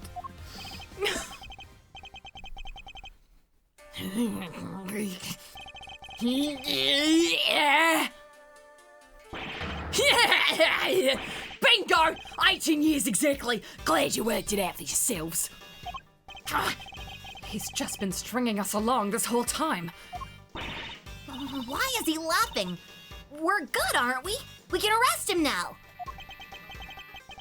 I hate to break it to you, little sis, but little sis is so cute. that's really cute. IS-7 went down at the end of December. It's April now, which means, strictly speaking, it's been 18 years and 4 months since Frost's murder. If Gusto's saying Zhangfa really lasted 3 years on the nose, it's not enough. We're a few months short. Not enough? But... What did I tell you? You can't touch me. I hate to admit it, but he'd read the board well when he made his confession. How unfortunate, Mr. Edgeworth. If only the statute had been suspended for another year. Those who would overturn the goddess's judgment must be willing to pay the price should they fail. And you, Mr. Edgeworth, have failed. No! There must be something I can do! I knew it. Well, if the law can't bring Mr. Gusto to justice, then... Judes, what are you thinking? Objection! I'm gonna kill him. There's no need to go adding to your rap sheet just yet. We're not even done here. Far from it. Because there's still a way we can nail him. There is? Alright, Miles Areno. Pep talk. I need you to think back over everything we know about the case. Yeah, she was ready. She was fucking... I half Honestly- expected her to pull out her gun. Yeah, no, exactly. Like, right? Like, special sprite of Judy, like, in that case. Like, you know how Callisto U has the one sprite of her with the gun? Yeah. Oh, Like, fondly very remember that. Callisto! Ace Attorney Investigations women are like... Wha- Judy Bound with a gun. A vile criminal with a gun. And like, the thing is that AI2 has themes, right? And I think there's another adopted daughter that would be ready to kill someone for her adopted dad. Just saying. Who would go fucking hard. Sorry. Gusto's overlooked one critical thing that you yourself were led to believe wrongly about. Which is... He wasn't there for Samson's last trial, remember? Best I can tell, he doesn't seem to know what the final verdict that came down that day is. Which means there's still one way left to us. Crack open your statutes for dummies there and take another look. 17 years ago, they really did a number on Samson and framed him like a pretty picture. Verity's like, Excuse you, it's statutes for winners. Yeah, it's statutes for winners. That's what mine says. But if we make good use of that verdict now, we can make Gusto pay in full for what he's done. Fender, are you? Those who would overturn the goddess's judgment must be willing to pay the price should they fail. Samson's my client, Miles, and I can't bring myself to use the source of his pain as a weapon in this fight. So whether we play our last card or not, it's gonna have to be up to you.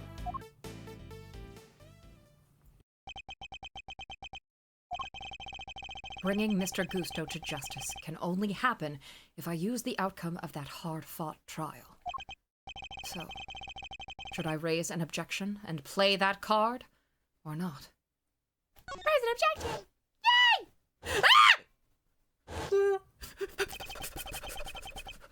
My father and Mr. Von Karma. One sought to reveal the truth, the other to hide it. I know which path I choose to follow. The one that seeks to reveal the truth. This court has reached its final verdict. wow, Tony's so emotional over seeing MVK. Shut up. You know why I was screaming and crying. The record will state that Mr. Gusto has been found not guilty on all counts. Objection! No, Your Honor. Mr. Carmelo Gusto is absolutely guilty. And I refuse to let him walk away. His crimes are too unspeakable to go unpunished. Do you mean to suggest that you have grounds upon which to call for his arrest? I do. Now to show Judge Gavelle something that proves the statute of limitations hasn't yet expired.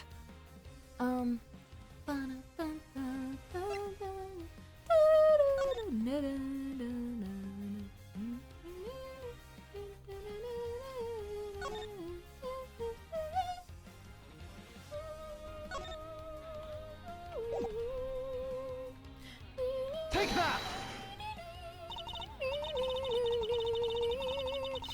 Very well.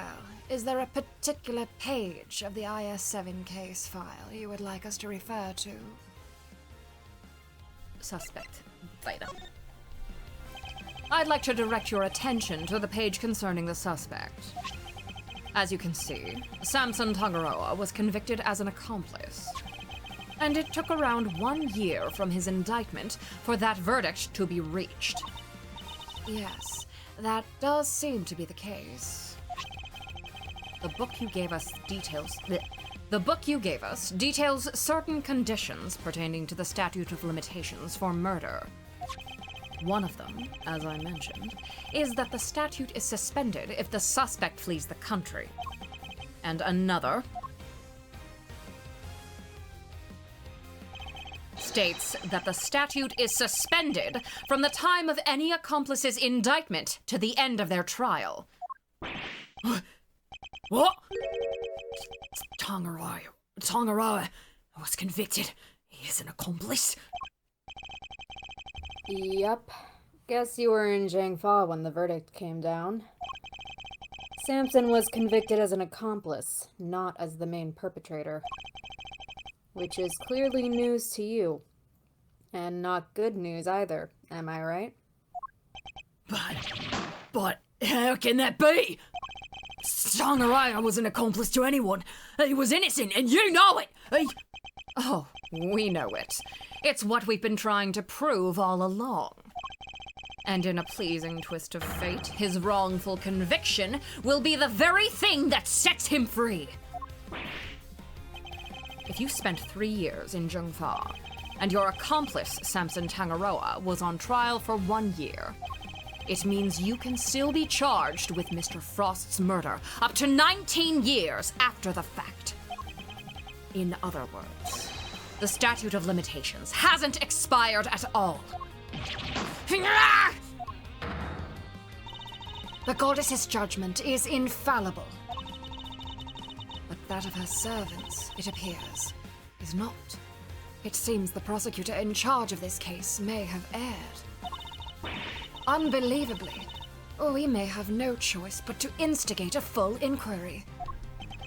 No! How could this? You weren't supposed to... 18 years. That's a long time to let somebody else suffer for your crimes. It's time to pay the piper, Gusto, and not a moment too soon.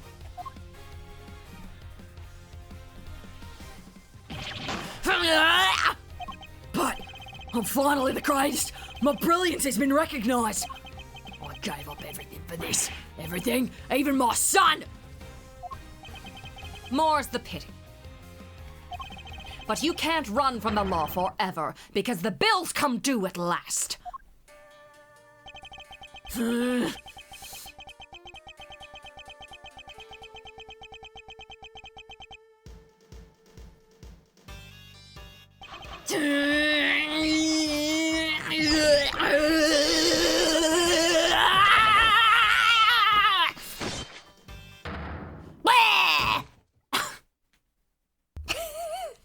Really good.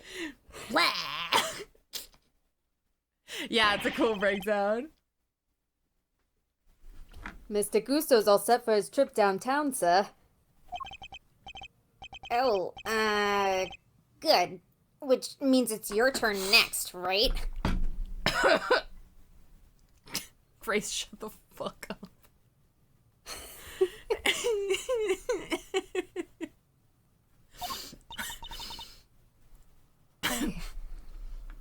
I suppose so.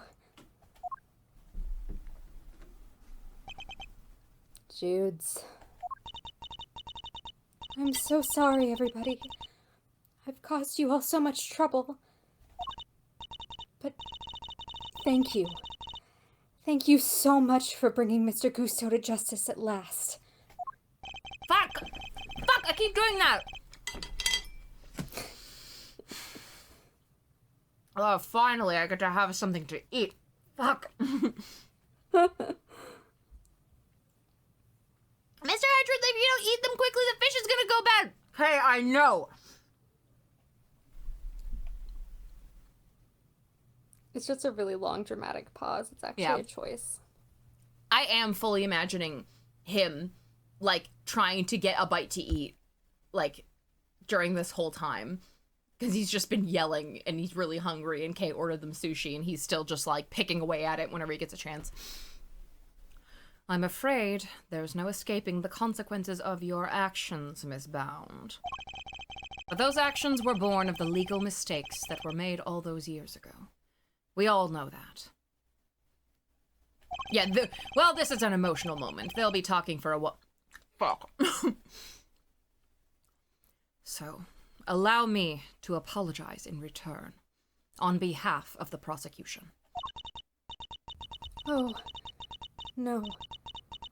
I have no one to blame but myself for it all, starting with those sculptures. Hey, Judes, you think maybe you might want me to represent you? I'm not some nervous newbie anymore. And there's no way I'm letting you take the rap for everything. I forgot about this sprite of hers. She's so cute. Oh, I'd be honored. Thank you, Mr. Fender. She's so cute. She's oh so my God. fucking cute! Ah! Okay, the straights can have this one. Sorry, ma'am, but you gotta come with me now. Of course.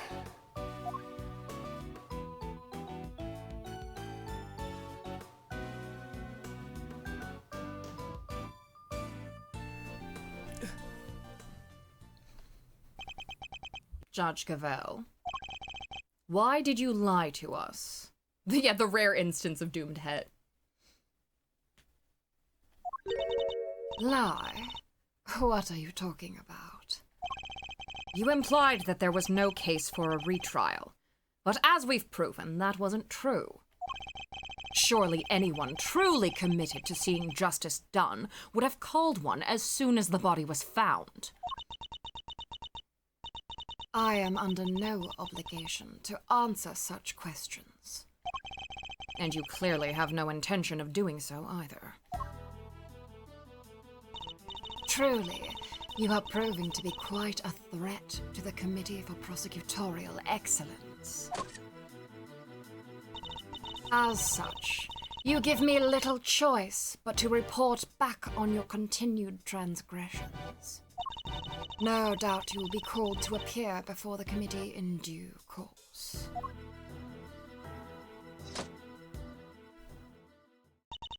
Now, I must be on my way.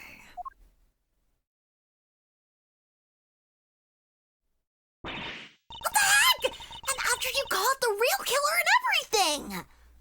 Isn't that what prosecutors are supposed to do? Regardless of how it may all play out, I will never regret what we accomplished here today. Mr. Edgeworth. Hey, Mr. Edgeworth! Kay spent this whole case being offended. Yeah, she, like, offended on Edgeworth's behalf, as she should have been. She was like, I can't believe the shit that you're... Mr. Edgeworth, can I kill him? Can I kill him? Let me kill him, please. Yes. Why did you stick your nose in this case anyway? You weren't even on the job. My job is to bring the truth to light, Mr. Winner. Not only as a prosecutor, but as a person. For you see, I've won at therapy. I don't get it. I wouldn't expect you to understand. Not as long as you believe that closing a case makes you a winner. That's going way over my head. I'm going home.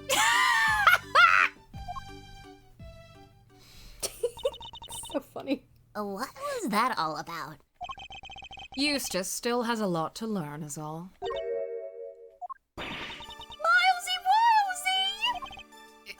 Yes? I just want you to say old Greggy Pegleg would have been proud of you today. Ah, look at me tearing up. I'm leaving. I'm going home. And thanks for helping poor Sammy Poople. Of course.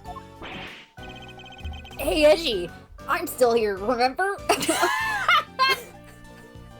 Looks like you cleared everything up, huh?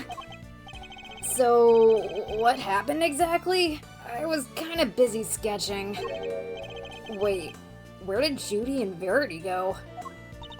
Wow, you really weren't paying attention, were you? Though I am loath to admit it, Larry's sketches did come through for us on more than one occasion.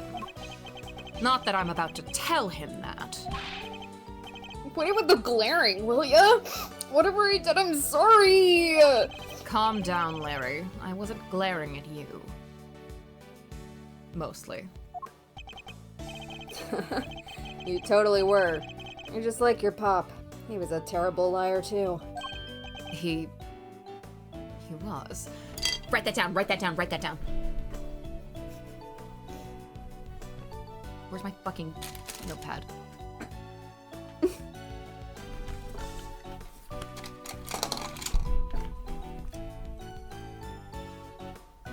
Greg.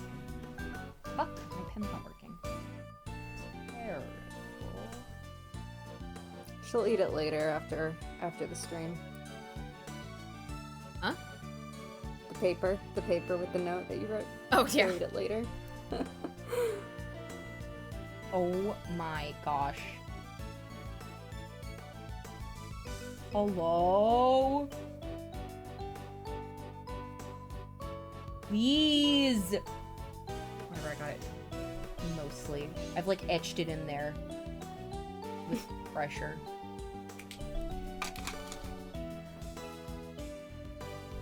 Yada Yogi shot me!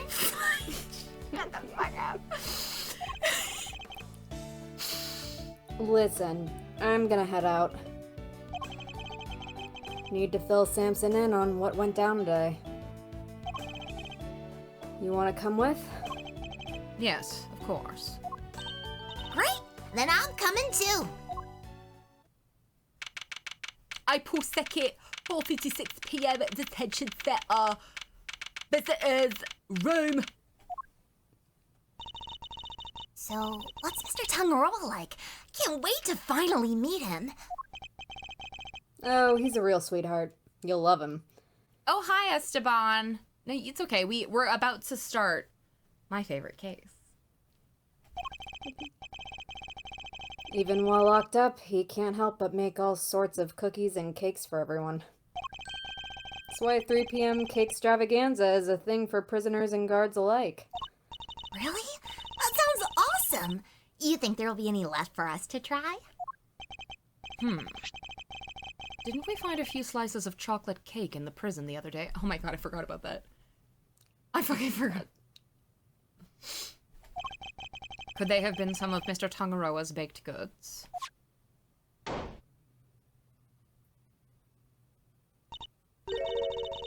Tommy! What are you doing here? I heard you all coming to see Mr. Tangaroa, so I volunteered to escort him. Hello, new friends. I'm Samson Tangaroa. Prosecutor Miles Edgeworth at your service. And I'm Mr. Edgeworth's trusty sidekick, Kay Faraday. It's very nice to meet you both.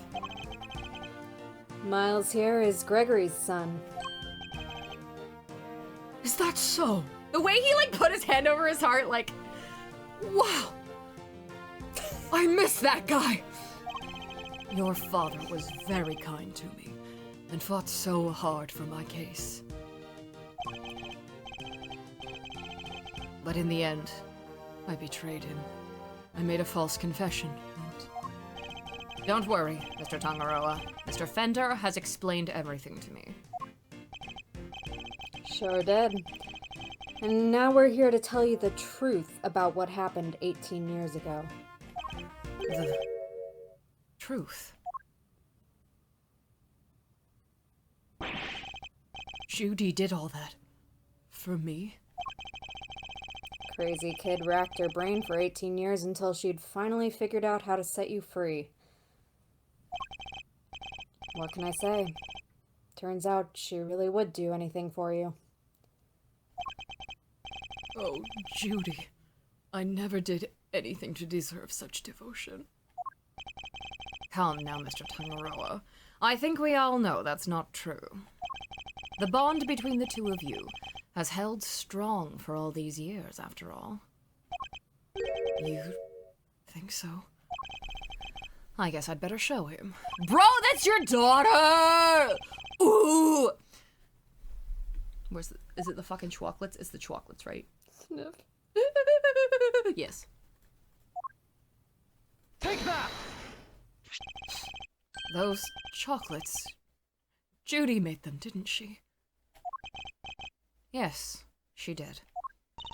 They're super delicious and sweet. Ms. Bound continued making them just as you taught her, even after that fateful day. So that there would always be some waiting for you when you finally came home. Judy. His, like, crow's feet. Oh. What if we all killed ourselves? What if we all exploded? Oh. I bet they're beyond super sweet then, aren't they? Very much so, I'm afraid. I only wish we could hand them to you. Don't worry, sir. I'll make sure he gets them later. Which would be a clear breach of prison policy. Not that I have the authority now to stop him anyway. Thank you very much. You know, Detective, something about you reminds me of Detective Bad. Really, pal? 'Cause I look up to him a lot. He's my role model. You don't say. It seems fate likes to bring people of all sorts together, You hang in there, Samson. Just a little longer. I should be able to get you out soon. I'm sorry it's taken so long. Nobody should have to wait 18 years to get justice. Don't be silly, Eddie. I'm the one who should be saying sorry. Or rather, thank you. Truly. Samson. Well, I guess it's my turn to wait for Judy to come home now. I'd better make sure there's something delicious on the table for her when she finally walks through that door. Don't let me down, Eddie. Leave it to me, big guy.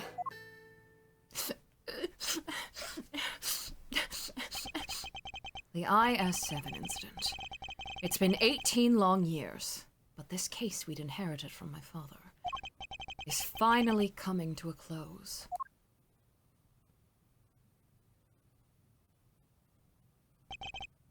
Hey, Miles. Thanks for today. And sorry for forcing you to make the final call like that. Not at all. I simply made the call that felt right to me. Huh? What are you guys talking about? You know how Samson was wrongfully convicted? We had to pretend that he wasn't in order to nail Gusto. But to use his false conviction against him, even to save him. As his lawyer, I just couldn't bring myself to do it. Yeah, I can see that.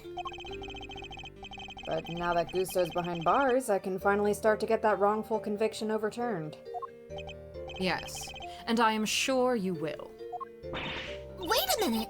Does this mean that even if you were only doing what's right? If the false conviction had been overturned before today, Mr. Gusto would have gotten away scot-free? Yep. It's what we folks in the trade like to call a legal contradiction. The law is far from perfect. Does AI2 have themes? Okay. Oh, my sweet daughter. You are about to figure out all of the themes that this video game has in the next case.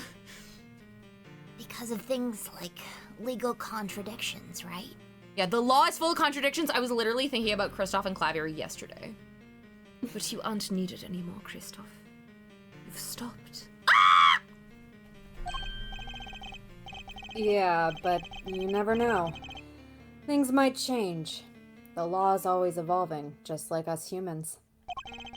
Your Uncle Eddie and Miles Areno included, am I right? The potential for growth and change. In people and the law, huh? So, Miles, are you going to keep fighting crime as a prosecutor, or help people as an attorney? Something tells me you've got a big decision ahead of you. One only you can answer. I know. Well, let's just say I won't complain if you show up at the office one day. And on that note, it's time for me to skedaddle.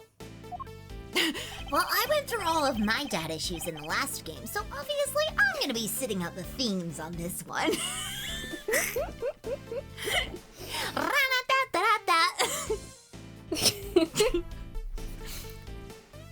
I owe you big time, and I always repay my debts, but for now...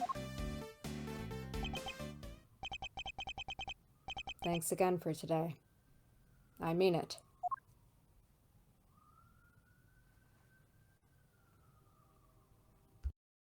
The beautiful train. The beautiful ambulance. I know, there's like a 5-alarm fire or some shit going on. Well, it's okay. We're at the prison. It's fine. It's ambiance. Did he seem kind of in a hurry to get out of here to you? He did. And honestly speaking, I'm the one who owes him a debt of gratitude. After all, he gave me the chance to reckon with my father's final case. When I was a boy, all I ever dreamed of was becoming an attorney like my father. But then, during my time with Mr. Von Karma, I learned the way of the prosecutor instead. Eventually, with the help of some good friends, I found my own voice and a new way to live.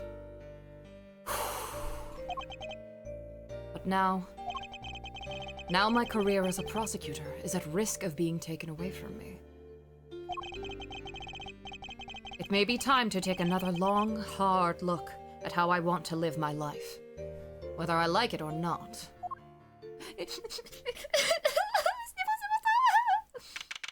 April 2nd, I work for Carlo offices. Hey, Gregory. Sorry for reporting in so late.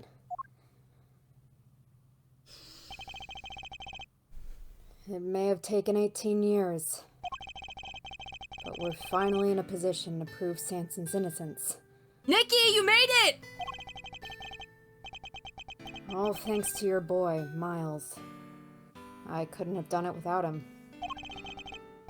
You should have seen him. The way he fought for the truth gave me chills. It was like I was watching you. Look, I know I'm not half the attorney you were, but those guiding principles you tried to install in me, I like to think I'm embodying them now as I carry on your legacy.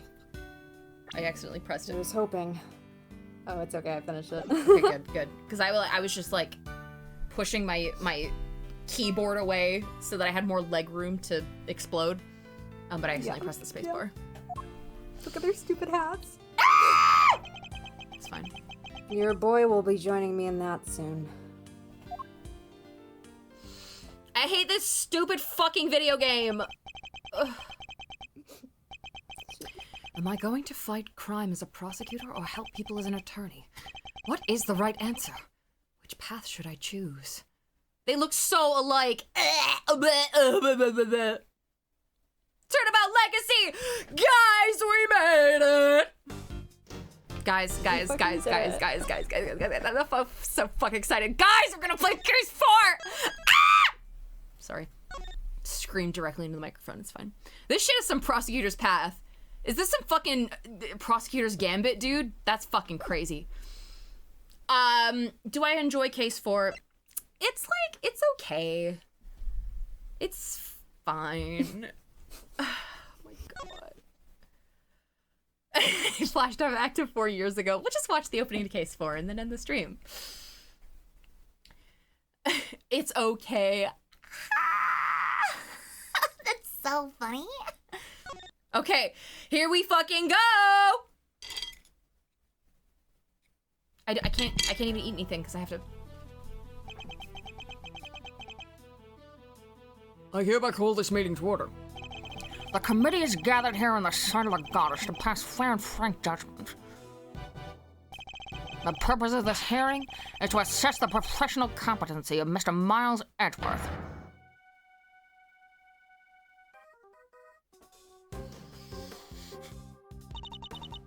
Are you? Why are you wearing that raincoat? No!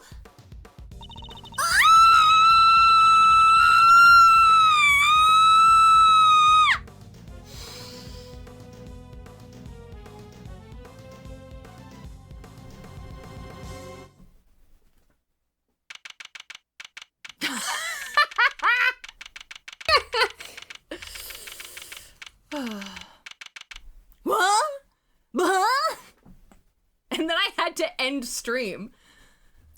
I was so mad. Here we fucking go! Okay. April 5th, 1:23 PM, High Prosecutor's Offices, room 1202.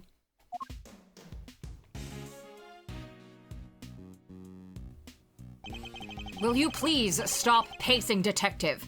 You're kicking up dust. Oh, thank you. The good breath control on that scream. Oh my gosh, thank you so much. So true. But I swept the floor 3 times already. Then sweep it a 4th. They're gonna take your badge, Mr. Edgeworth. How can you just stand there, cool as a cucumber? Wow, Hannah, you're sweeping the floor? This is just like Ace Attorney. We don't know for certain that they will. Well, it sure seems like they mean to. Judge Gavelle pretty much spelled it out. Truly, you are proving to be quite a threat to the Committee for Prosecutorial Excellence.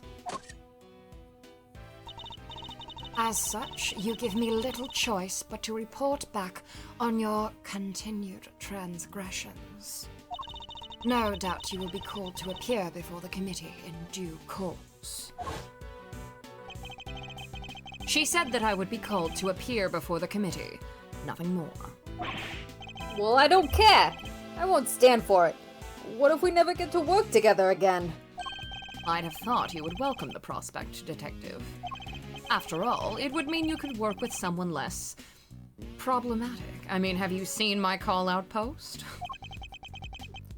Don't say that, sir. Honestly, it's quite extensive. It's impressive what these Twitter children are doing nowadays. I've never heard anyone except that stupid committee say you're problematic. You have obviously not been listening to the teenagers. You're not just looking for an excuse, are you? To become a defense attorney, I mean? Because I won't let you! You're Prosecutor Miles Edgeworth. Prosecutor, you hear? To become a defense attorney, huh? The circumstances of my father's death set me on the path to becoming a prosecutor. The canceling of Miles Edgeworth would be a great fic name. That's just reminding me of the episode of Mob Psycho where Reagan just gets canceled. Like, I always just think of it as like, oh yeah, the part where Reagan gets canceled on Twitter. Like, Edgeworth would have an episode like that, but the difference is that he would not care at all.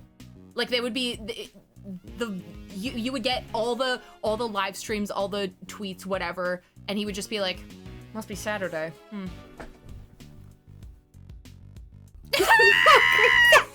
Really good. Okay, I know everyone's pretty excited about this Miles Edgeworth guy being assigned chief prosecutor, but let's not forget that he's done a lot of problematic stuff in the past. More below the cut. We can tell it's you, Eustace, even if you're using a voice changer. No! He's not the winner! Yeah, salmonella. Yeah. The circumstances. Oh, sorry, I said that.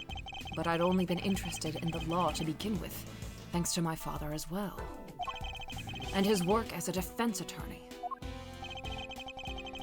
Are you going to keep fighting crime as a prosecutor, or help people as an attorney? Something tells me you've got a big decision ahead of you.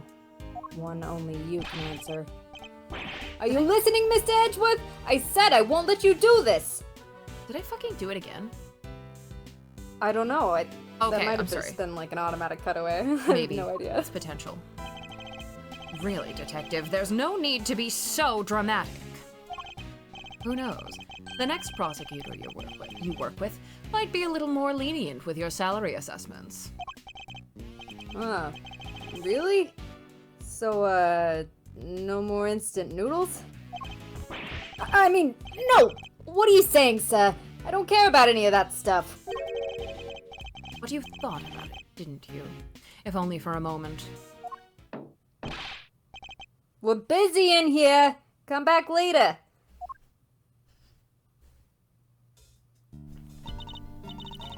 Hey there, is the prosecutor in? Prosecutor Miles Edgeworth? Look, pal. What part of we're busy don't you get? Wait outside and I'll be with you in a bit. Oh, that's not good. Your face is as red as a tomato. Red face, gritted teeth. Let's see. I said we're busy. Wait, that's it. Stomach cramps, right? No need to worry. It's nothing an injection can't cure. Now roll up your sleeve for me. It won't hurt much. Eek! No thanks, pal. I'm, healthy as can be. And who might you be? Oh, sorry. I totally forgot to introduce myself, huh? The name's... Needler? Needler. Florence Needler. The name's Needler. Florence Needler. Her voice came right back to you. Yeah, well... Sometimes I think about her voice. I'm a nurse at Hertz Hospital. Well, nobody here is hurt, so... Are you sure you have the right room? Yeah, you're Prosecutor Edgeworth, right? Wow, those are some deep furrows in your brow. What are you gonna stop eating slop with the procs and start eating supplements with the defense? When are you gonna stop eating slop with the procs and start eating supplements with the defense? Wow. Malzarino? That was a stretch. Are you feeling all right? Suffering from a severe headache? I could give you an injection that'll... I'll be fine, thank you. Could you please tell us what you're doing here? Yeah, Rip Die Young Hospital. That was so fucking good. Huh? Oh, sure. Well, it's like this. I brought somebody to see you. Wait right here. I'll go grab her. Wait! Do you think Miles was the kid that cried at shots? That's a very good question. Because I know Greg was like, now Miles, you have to be very brave for me. And he was probably like, I can do it. I can do it. I think a single tear rolled down his cheek. A very brave tear, and then Greg like wipes it away like, it's all right, Miles, you're doing so well. And I hate, what if I just exploded? What if I exploded? And then he stands up and faints because of his delicate constitution. This, exactly. Too late. I wonder who she brought along. If she's here from a hospital, maybe it's a patient? Someone you cut down to size with your trademark rapier wit? And what exactly is that supposed to mean? See? That right there, sir. When you glare at me like that, I lose the will to live. Wow, translators. Typo in the group mention. chat. You don't want to send me to the hospital, do you? Surely he's exaggerating. After all, that's the look I always give him, and nothing's happened so far. I'm not going to mention the part about wanting to put you in the hospital. Yeah, but I've just had instant noodles Oh, for the look, past she's 2 done. years. Oh, shit. Sorry to keep you fellas waiting. Well, thoughts? That's my baby, Goyle! Thoughts on what? You don't recognize me? I gotta put both headphones in.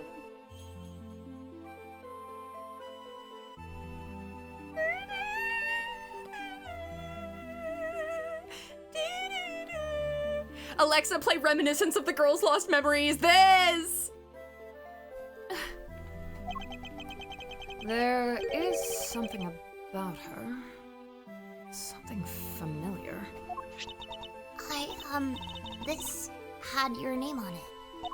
So I thought, just maybe? So you really did put somebody in the Don't be hospital. ridiculous, detective! But look, sir, your name's right there on the card. Public Prosecutor Miles Edgeworth. Plain as day. I love that she carries around his business card. When did she even get that? Be that as it may, I'm so sorry.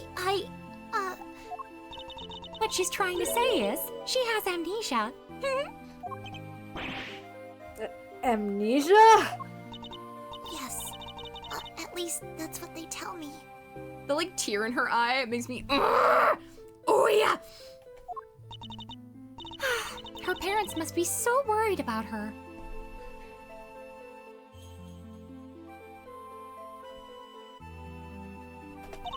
I bet they've only been getting around 8 hours of sleep each night.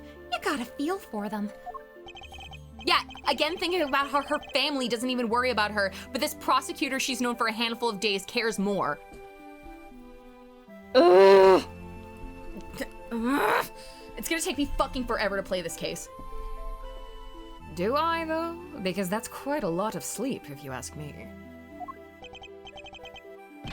Whoa, tough break. But don't you worry, alright? Yeah, 4 to 5, yeah. Since you had his card, that means you really must know Mr. Edgeworth somehow. Grace, please, I literally was going to do that. I'm like the old like pinned stuff in all 3 of the Dadworth chats. That's coming right back out. Up-a-joom. Also, okay. So I actually had a thought just as we were ending that last case, because there's, we're talking about how AI2 has themes and stuff. So like you have Judy doing anything that is like anything in her power possible to protect Samson or save him, like because she loves him so much. Like that is her dad. And I'm just thinking about like, oh my gosh, wow, the themes, because the next fucking thing that happens in this case, or in this game, is that Kay meets someone on a rooftop or not on a rooftop, at Gourd Lake, and they told her to meet them there.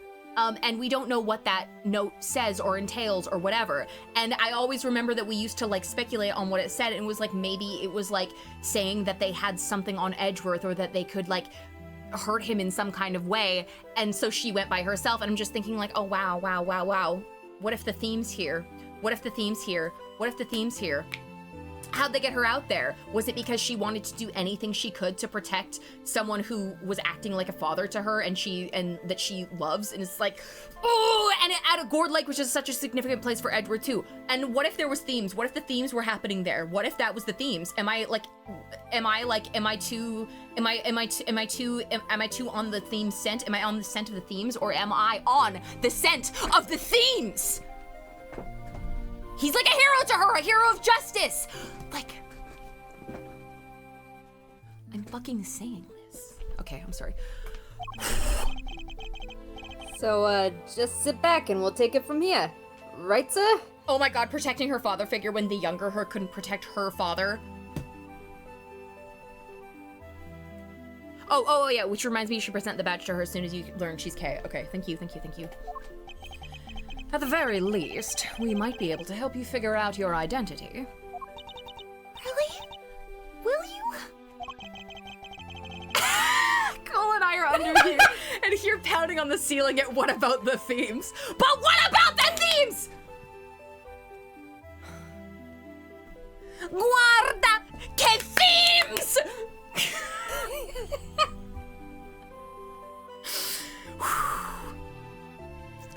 It's going to come down to what you remember, but yes. Now that's the Mr. Edgeworth I know. Don't worry, miss. You're as good as healed. Let's not get carried away here, detective. I'm a prosecutor, remember, not a miracle worker. We were the OG insane ones about the localization. Where do we even start? So, do you remember your name, miss? Mes pronoms, thematic resonance, meta text.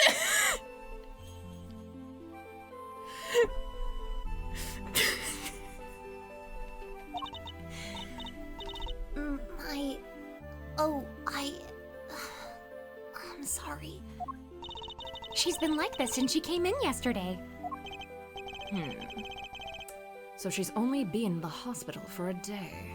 No way! That's amazing! How did you figure it out so fast? How can one person be so emotionally draining? They found her wandering around late last night and brought her in. Like, she was just wandering around. She was wandering around, and literally the one thing that she the one thing that the fucking business card.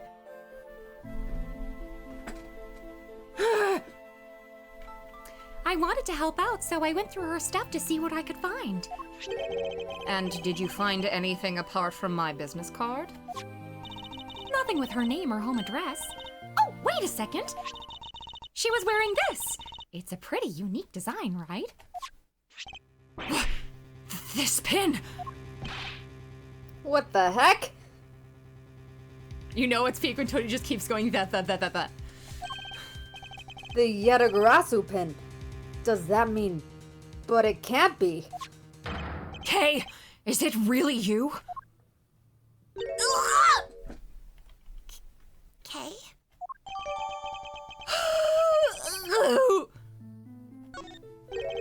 It's you, isn't it, Kay? I'm... Kay. Come on, Kay. You really don't remember? Look, it's me. Gummy. That's what you always call me. Don't forget to present the badges. Thank you. Gummy. But you're an adult. That's so rude. I don't really call you that, do I? I'm so sorry. I can't believe I feel so guilty now. What the heck happened to you? I've never seen you so polite. Being polite and sensitive is just not... Where's the Kay I know? You're nothing like her. Careful, detective. We wouldn't want her to get the wrong impression. You make it sound as if Kay isn't normally a polite or sensitive soul. Wait! Let me get the fucking transcript.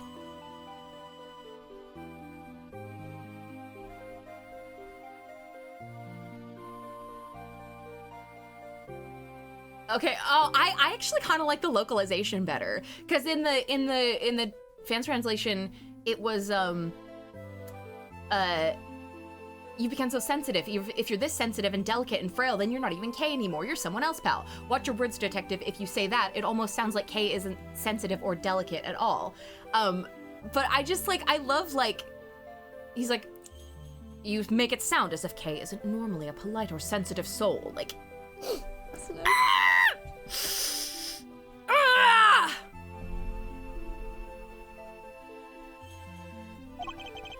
Not that he's wrong exactly, but... So, what kind of person was I before? Well, first of all, your full name is Kay Faraday. You're bright and fun and full of energy and, oh yeah, you're a great thief. Great thief? There's a little more to it than that, but yes. Thieves generally steal other people's valuables from their dressers or vaults, and Steal? But that must be so awful for the people I took things from. Oh, gosh, I'm so sorry. I didn't know I was a criminal. Maybe I lost my memory as some sort of punishment. no, that's not what I meant at all. Ugh, I don't think that did him much good, sir. But it sure explains one thing. Look at these gloves. They're just the kind of they're just the kind a person like that would wear. Hey, that outfit. This? It's what she was wearing when they found her. But we had to get her to change out of it and put on hospital clothes, so that's why I have them. There's something on this part here. Could it have something to do with how Kay lost her memory? I'll send the outfit over to forensics later and see what they can figure out. Please do, Detective. Boy, they really are some thiefy clothes, huh? I'm a criminal. You may be a great thief, but you've never committed a crime in your life. You've never done anything wrong in your life. Rest assured, you are no criminal. You say so. Perhaps we better leave it there for now. Look at these badges.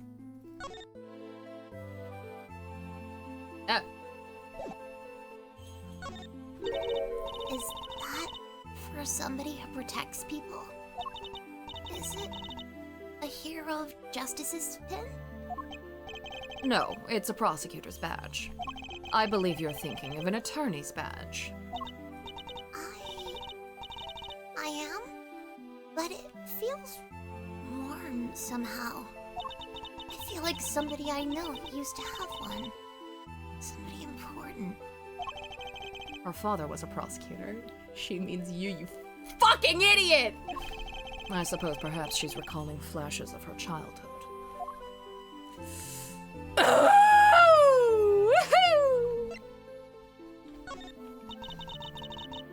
You like pins, huh, Mr. Edgeworth? Not particularly, no. Edward's voice, which could mean anything. Still, you always seem to have one on you. It's a part of the job, I'm afraid. And this one is also a piece of evidence. Oh, so you carry things you don't like around as a form of willpower training? That's not it at all. Do I really look that old to her? Ugh.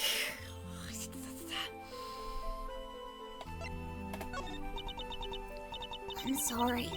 I wish I could remember who you are.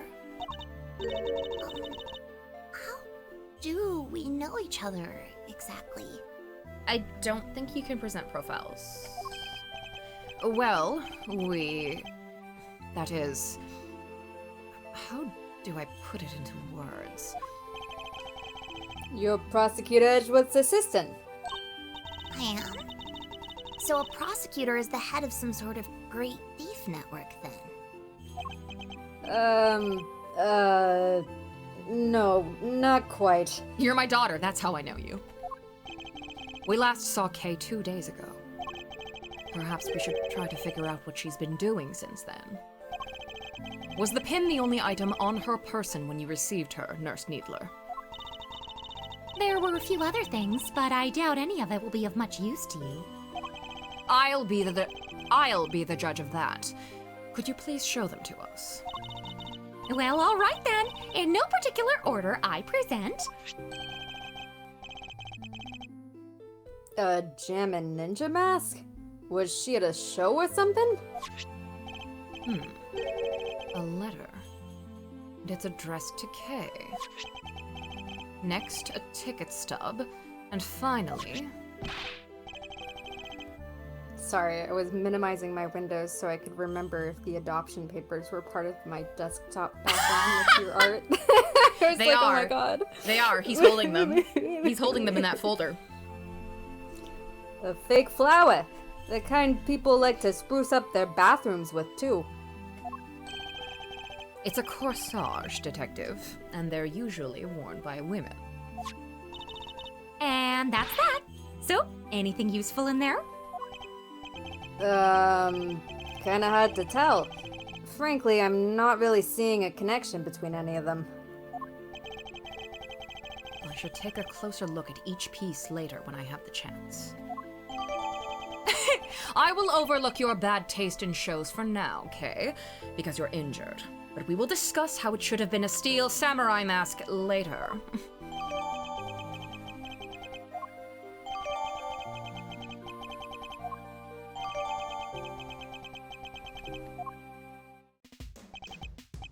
Ugh, this is bad. How do we get Kay's memory back? We can't just let it stay like this forever. Calm down, Detective. I have an idea. You do? I knew you'd come to the rescue, sir. So, what is it? Look closely at the ticket stub. Big building. Oh, it's for the viewing platform at the top of the big building. The big building? You know the place? Everybody knows it's silly. It's the hottest date spot in town. So Kay was at the big building with a corsage.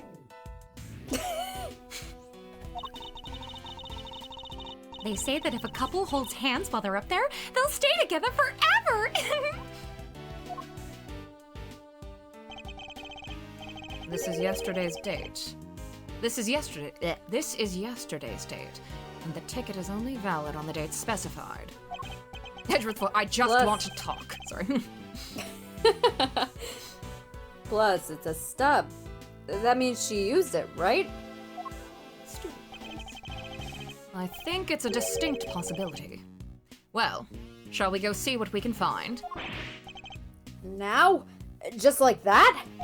The only way to figure out how Kay lost her memory is to retrace her steps. But what about your thing with the committee? Hang the committee! It's not for a little while yet. We have time. Great. So, can I leave Kay with you? That would be for the best, but you don't mind, do you, Kay? Oh, of course not. Thank you. Alrighty then, back to work I go. If you need anything, feel free to give me a holler at the Hertz Hospital, okay? I can come running with a syringe or three, wherever you might happen to be. Yes, thank you. I doubt we'll be needing that particular service. Yeah, it's really nice of him to ask because she still doesn't really know that! Now then, Detective, shall we get going? You too, Kay. Yes, sir. Yes, of course.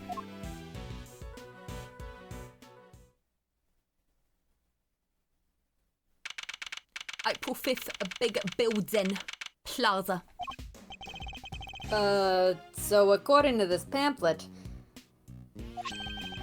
the big building's 50 stories high. It's all offices inside, so the viewing platform up top is the only part that's open to the public. Here, this one's for you, sir. They were handing them out for free in the ticket area, and I know you like a pamphlet. I do love a pamphlet. How very kind of you, Detective. Big building pamphlet data jotted down in my organizer. All right, I think it's time we headed inside. Look out! The big building! It's about to fall! What? We gotta do something! Quick! Everybody put their hands on it and push really hard. We'll take Bikini Bottom and push it somewhere else.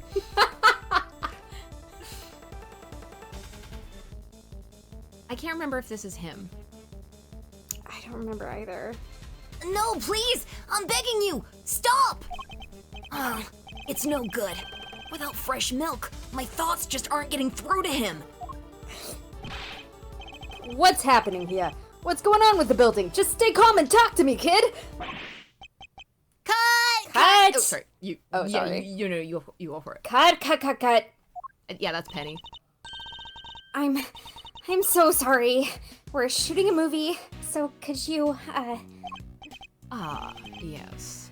I thought as much. I bet this movie sucks ass. You want to say that in front of Gavel's face? Forgive our intrusion. We'll get out of your way. Detective. Oh, sorry. Really had me there for a second. yeah, what I was... This is John. Oh my god. Can they I know, can they someone? please? Yeah, whatevs. Hey, director guy, can we take 5? I can't work under these conditions. I'm so sorry. Sorry. Oh gosh. So they stopped the building from falling down? That's good. I wish we had time to explain, but maybe later. Look at this little sprite of her. Are you seeing this? Like, she's so fucking... Come along, you two. Let's make ourselves scarce. I put F2 PM big building. Viewing platform.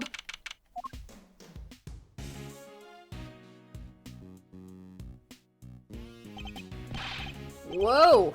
Get a load of that view. Feel the sun on your face. The wind is very strong up here. Yeah, we finally adjusted to the adorable HT K sprites, and now we get to newly experience the HT Amnesiac K sprites. Ah! They're so cute. And they're so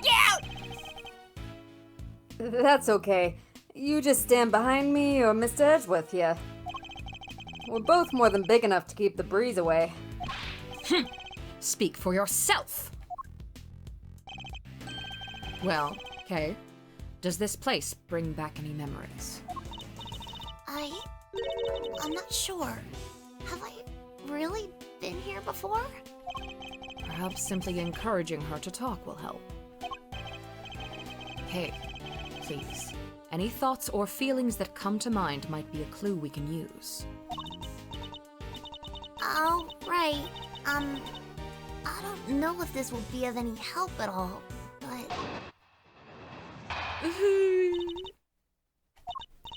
I still can't be sure I've even been here before. It's so high up, and the wind is so strong. It's terrifying. I don't remember. I just don't remember anything. It's no good. I'm so sorry.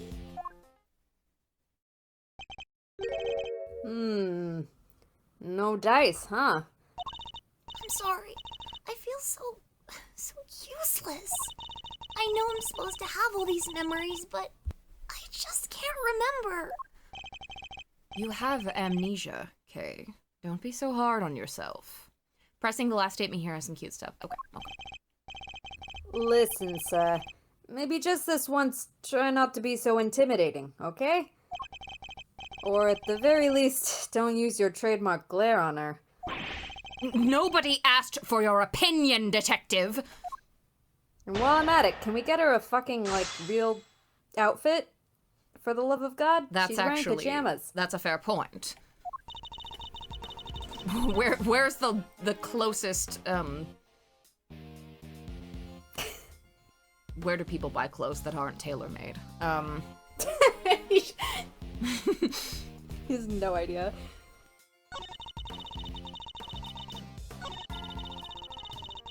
He's like, Olden Marines? I think there's a store called Old Marines? No, that can't be right. Ancient Navy? Is that it? So stupid, I'm sorry. Hold it! Edward is like, well, we'll just go to a tailor, I guess. It doesn't have to be related to how you lost your memory, but if anything floats up at all, just say it. Really? Well, let's see. Oh, the cotton candy from that stand there. I don't know why, but it just came to me. If you're hungry, you only have to say. You want cotton candy? You got it. My treat. Thank you. It would make my day. I have to get something out of her somehow. Maybe if I press her a little, I can shake something loose. Maybe after the cotton candy. Yeah, imagining Edgeworth at a Walmart is making me cry. He does not know what to do. Can you imagine Edgeworth at a self-checkout? He just goes into like fight or flight mode. He does not fucking know where the barcode is. He has to try and like so much money. Yeah. For that security footage. Oh yeah. Oh yeah. He's he just starts glaring at the machine. He has to fucking it tells him to like punch in the number for the fruit and he's like, it's a fruit. It doesn't have it's a mango. What number? He's like trying to Google like what number are mangoes, and then he like it's every 5 seconds the like associate is just having to come to the self-checkout to the point where they're just like, can I just like bag your stuff for you? And he's like, yes, God, I've been waiting for someone to come help me. The service here is atrocious. Gumshoe has the code for like fucking potatoes or whatever memorized. He's like, I just absolutely. entered this for everything, sir. Yeah. But that is not a potato. That is a carrot. They're both root vegetables. Yeah, oh my gosh, that just makes me think about, the like, what was that tweet that was like, there was a guy, like, I work at a grocery store, and a guy found out that the blueberry sale had ended, and he just, like, stood there, like, offended with like a hand over his heart or whatever. And people kept saying like, that's Edgeworth. And I'm like, he has never thought about the price of anything he's bought ever in his life. That's Phoenix with a daughter who's like, Daddy, I want blueberries. and he's like, truce, baby, the blueberries are like $10 a pint and we can't afford blueberries. Edgeworth is literally, it's one banana, Michael. What could it cost? Yeah. $10. Yeah. It's one pint of blueberries, right? How much could it cost? And then he puts 2 of them in the cart and Phoenix is like, what, do you think we're made of money, Edgeworth? Phoenix, Trucy, the tariffs. I'll just take another magic show. I'll just take another gig. I need my blueberries, Daddy. Daddy! Sorry. I always think about the fucking... I love that we go into Tony Free Association time. Yeah. Yeah. You know, what's that? Like, we just go into, hey, Tony, what's the Ace Attorney thing you've been thinking about the most lately? It's like, well, Phoenix buys Trucy 1 blueberry gumball from the vending machine. I do have to say that in regards to the Willy Wonka and the Chocolate Factory reference, I did play a Goose to Skloop in middle school. Nice. Yeah. And I've never been able to do a German accent since. So every time you do one, I'm like, ugh. I'm so sorry. Yes, you can. Never say never. If you can't, you won't. And if you think you can't, you won't. That's what I meant to say. I was gonna make a joke about Phoenix reading all the labels to make sure he's not buying American and forgot what side of the border he's on. I'm adopting Phoenix into Canada. They're in like the city-state of Japanifornia. So Yeah. all the tariffs are really affecting it. Oh, God, I wish I was there. Yeah. Wait, let me see this GIF, Abby. This content is no longer available. That was a really cool GIF, Abby. Okay, now I have to figure out what I'm actually doing.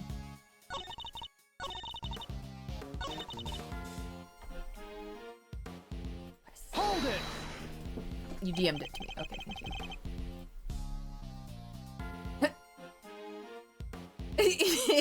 you. Yeah. Yeah. Wow. Wow. Yeah. Yeah. If you, okay, yeah, this is a really, really good visual representation of like how my brain works. Hold on. Let me see if I can open this.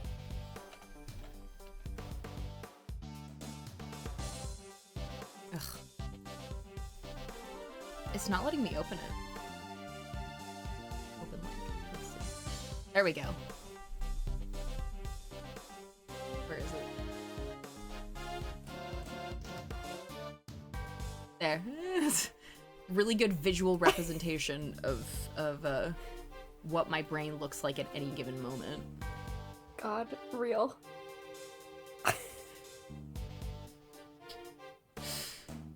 Yeah, ADHD. Yeah. This is hypnotizing me, actually. Right? The Katamari in there, guys. I play Katamari pretty much every night before I go to sleep because it relaxes me. And the Katamari is so unfortunately accurate. Okay, I'm sorry. We pressed, It's so high up and the wind is so strong, it's terrifying.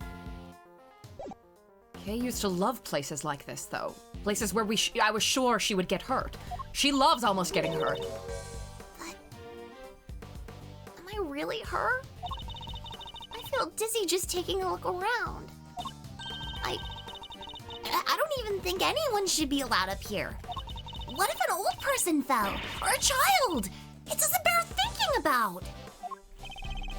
There's a fence all around us, and it's plenty high. There's really no need to worry.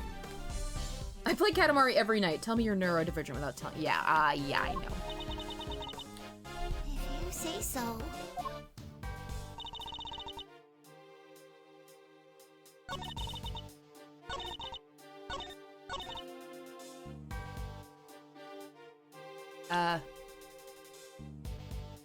Maybe this? Objection! No. All right, Kay. Take a look at this and tell me what you see. Okay. I see a man in red. He has these deep lines in his brow. He has crow's feet. He looks like he needs glasses. Probably nearsighted if I'd had to take a guess.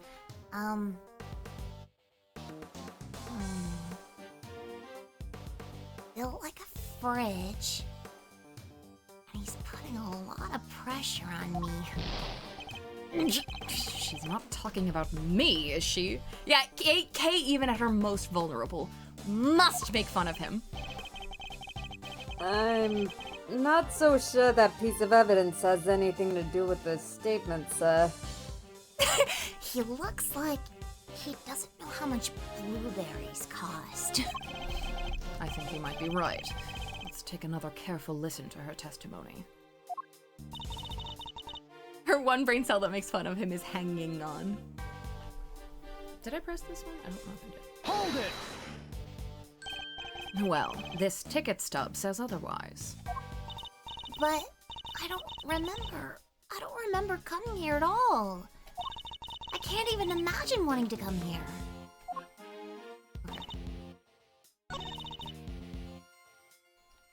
Hold it! If nothing is coming to mind, then just take a look around. Do you recognize anything? Anything at all? Let's see. Ah! Cherry blossoms! Go on. I was standing under the cherry tree. Yes, I was trying to stay out of the rain. It was raining, I remember now. And there was a red something. So it was raining. She was underneath the cherry tree, and she saw something red from where she stood. But what? Was it something I said? No, but if you could add that to your testimony, we can explore it further. Okay, good night, Alex. I will have so much fun. Thank you. But from under the cherry tree, I think I saw something red. Let's see.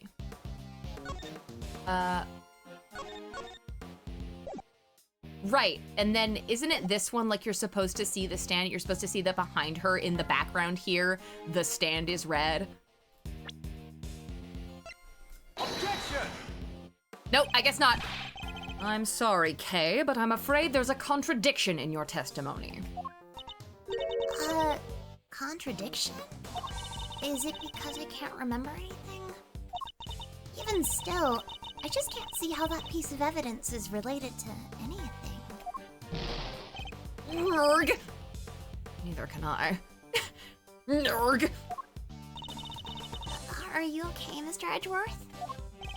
I'm fine, Kay. You needn't worry about me. We'll get your memories back. I promise.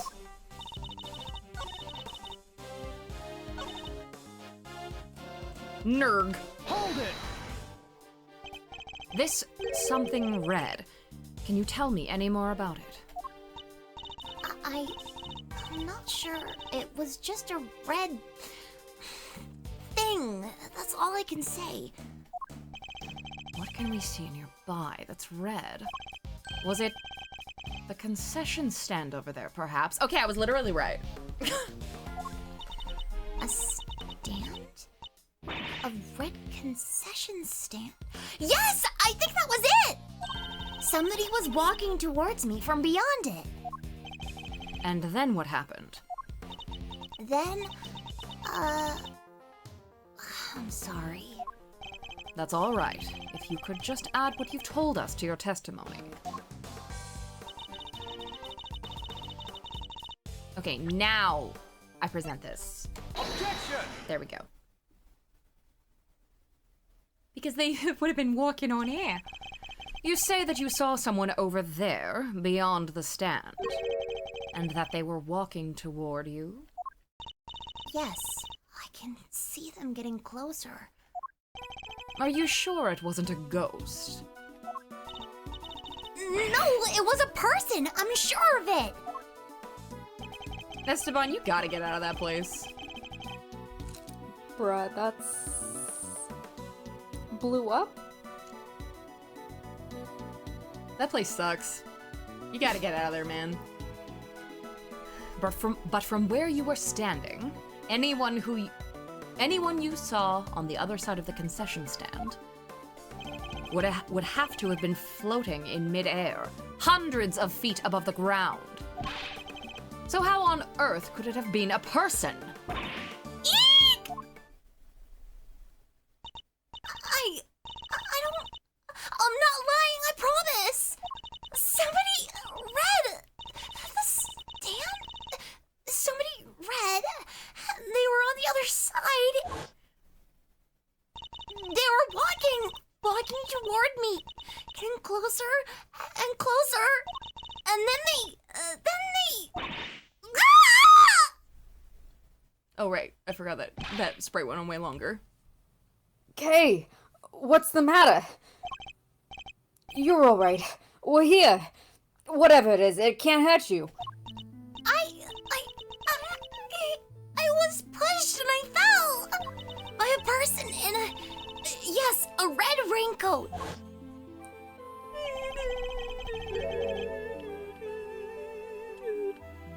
A person in a red raincoat who could walk on air. And who supposedly pushed her off the building.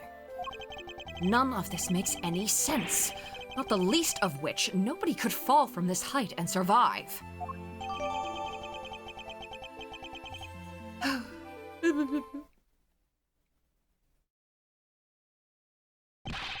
Attention everyone, please stay right where you are.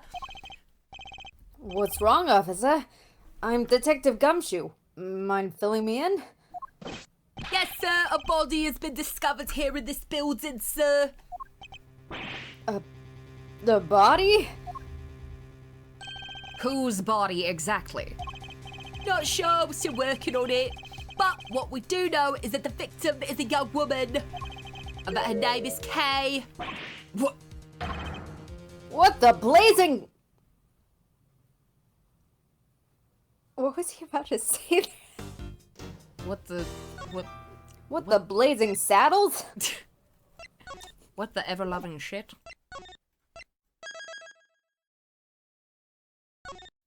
This is so great. I don't remember this. Like, I almost don't remember this at all. That's lovely. April 5th at 2:36 p.m. Committee for Prosecutorial Excellence Chamber.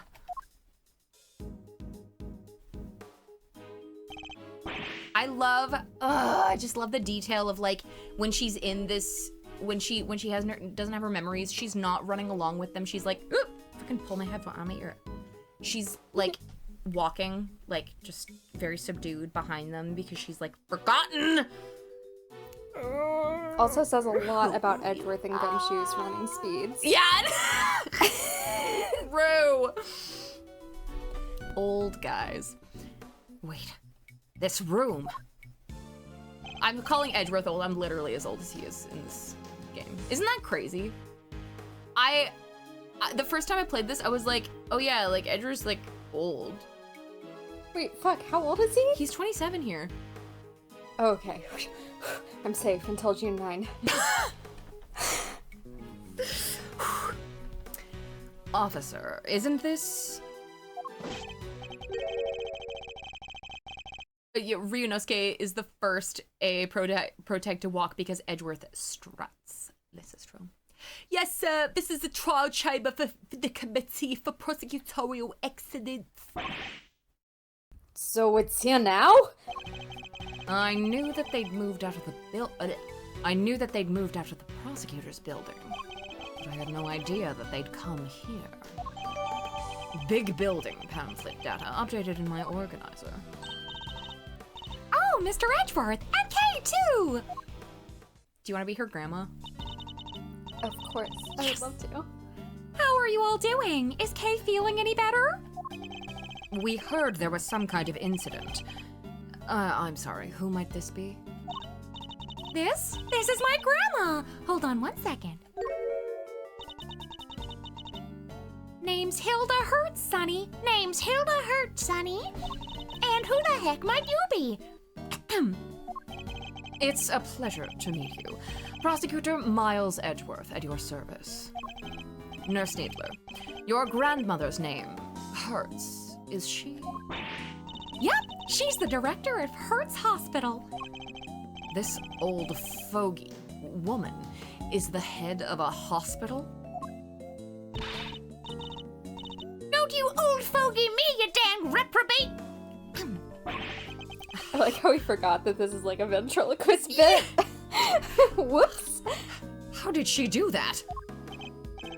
Whoa. Sounds like you're kind of a big deal, ma'am. Oh, that's not true.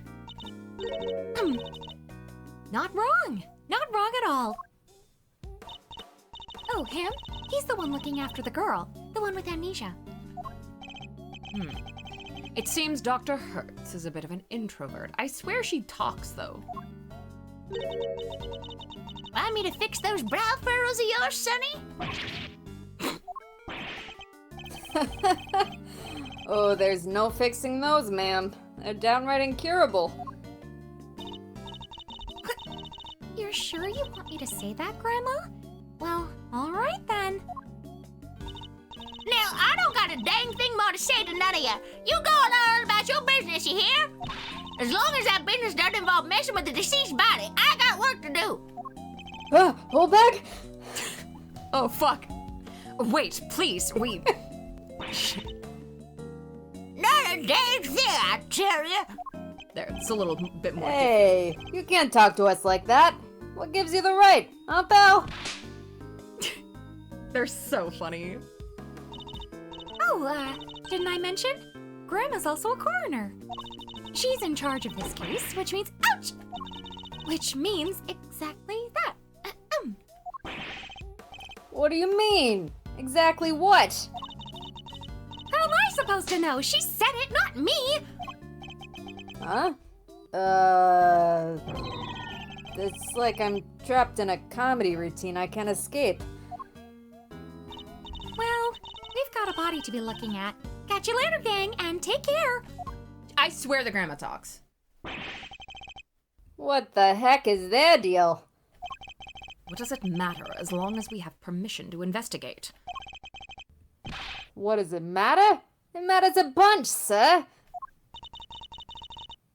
What will you do now, Mr. Edgeworth? Examine the scene of the crime, of course.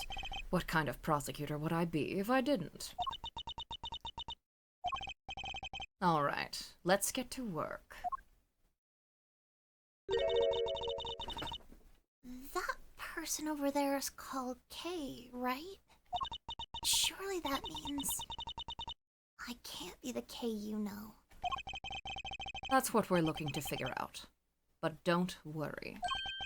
You're the Kay we know. I'm certain of it. Thanks.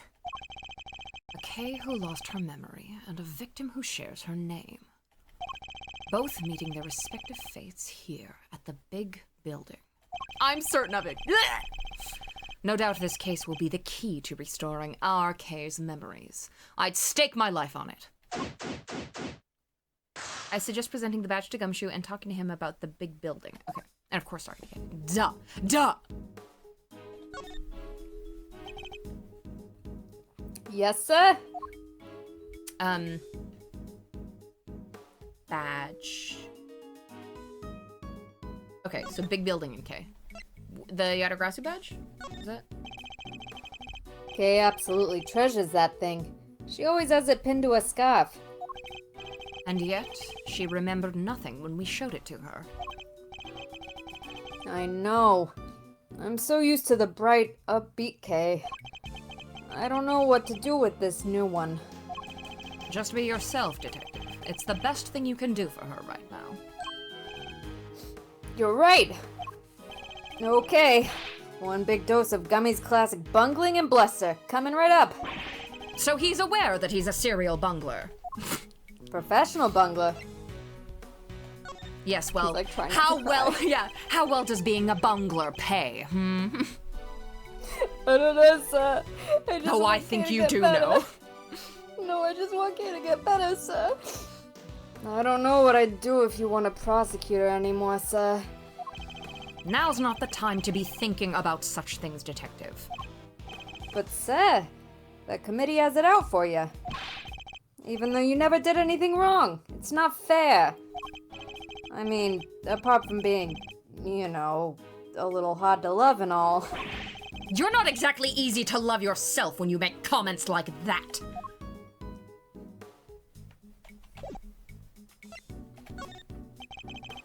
Who knew the committee was right below the viewing platform? Saved ourselves a walk, though, huh, Mr. Edgeworth? Oh, I was checking out the pamphlet again and spotted a blurb about the committee. It's in this side column. Big building, little burns. Let's see here. On the 50th floor is the trial chamber of the Committee for Prosecutorial Excellence. It's where puffed up prosecutors are called to get the deflating of their lives and a Souvenir X title.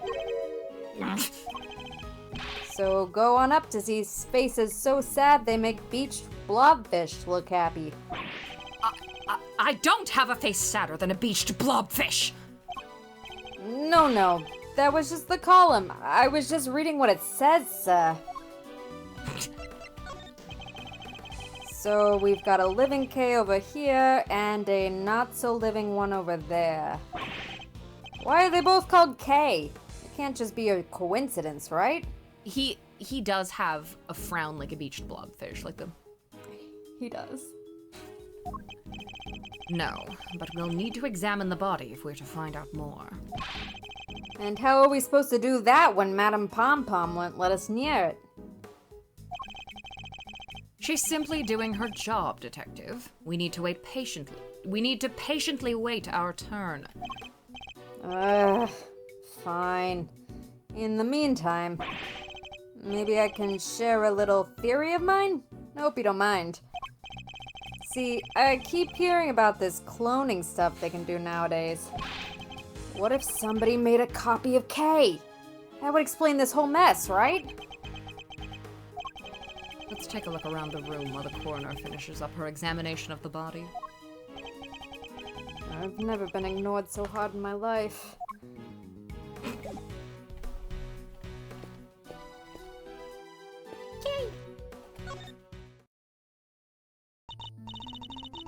Yes? Can I help you with something? This is quite the room. The big wooden box is full of books. The big person carved out of stone. The sparkly window. It seems you've even forgotten the names of some everyday objects. Let me try to jog your memory, Kay. Repeat after me. Bookshelves. Books. Elves. Stained glass. Stolen glassware. Law books. Law breaker. Goddess statue. Got this. Snatched too?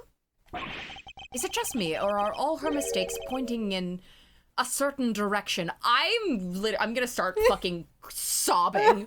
She's so... Rock. I want to steal. I fucking love her so much. You were loudly claiming to be my assistant just the other day, Kay. Do you really not remember anything? Does nothing about me come to mind at all? Maybe I do remember one thing. I remember being on the viewing platform up on the roof. Yes. And you were pointing your finger at me. Go on. And asking me questions with a scary look on your face. That was only a few minutes ago! Wow. Poor kid. Literally, our only memory is of you trying to catch her in a contradiction, sir. I'd be scared too. I might have even just given up right then and there. Yeah, that'd be the end of me for sure. If you think that's scary, detective, just you wait. I really, really thought that, like, the way that my brain was going was like, oh, she's gonna say she remembers him pointing at her, screaming for her to get down from something. You must remember Detective Gumshoe, Kay. You and he were very close. Yeah. Don't I remind you of anything? Remind me of... Wait! I do remember something. I remember Mr. Edwards scolding you. And not just once, hundreds of times. That's no memory, kid. That's just the joy of our day-to-day life together. Isn't that right, Mr. Edgeworth? Joy, is it? I must not be doing a good joy, is it? I must not be doing a good enough job reprimanding you, then. I'll just have to try harder next time. Well, it's 10 o'clock. It's 10 o'clock. I'm so happy. I'm so happy to be in this case. Finally. We made it. We made it!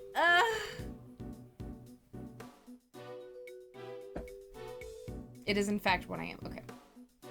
We made it to case 4. We did. We got to play a little bit. And next we get to see Francisca! Yes, yes, yes, yes. All my faves are gonna be here. Next time, an iconic Dadworth line. Don't even threaten me with that shit, Grace. Well,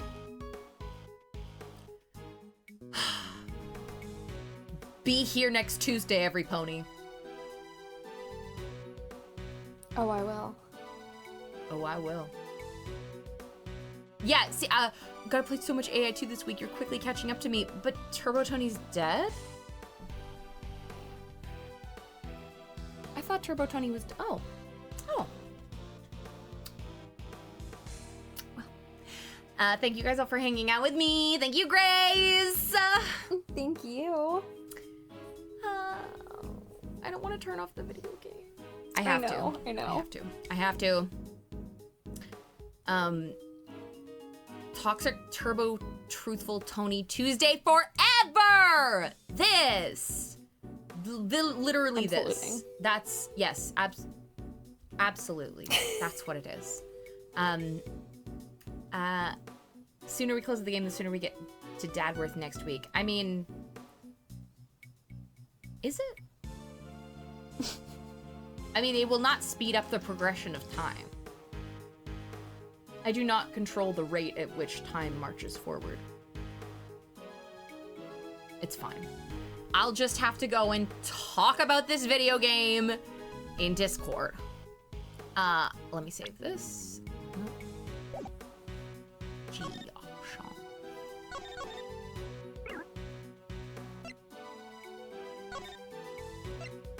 Oh, I thought it was just called Turnabout Forsaken and not a Turnabout Forsaken. Oh! I was just gonna say, I read it. Never mind. Fuck this stupid video. No, Okay. Whatever, it's fine. It's literally fine. I'm fine. I literally don't care. I don't care. I don't care at all. I don't care about AAI2 or its themes. Anyways, see you guys next week.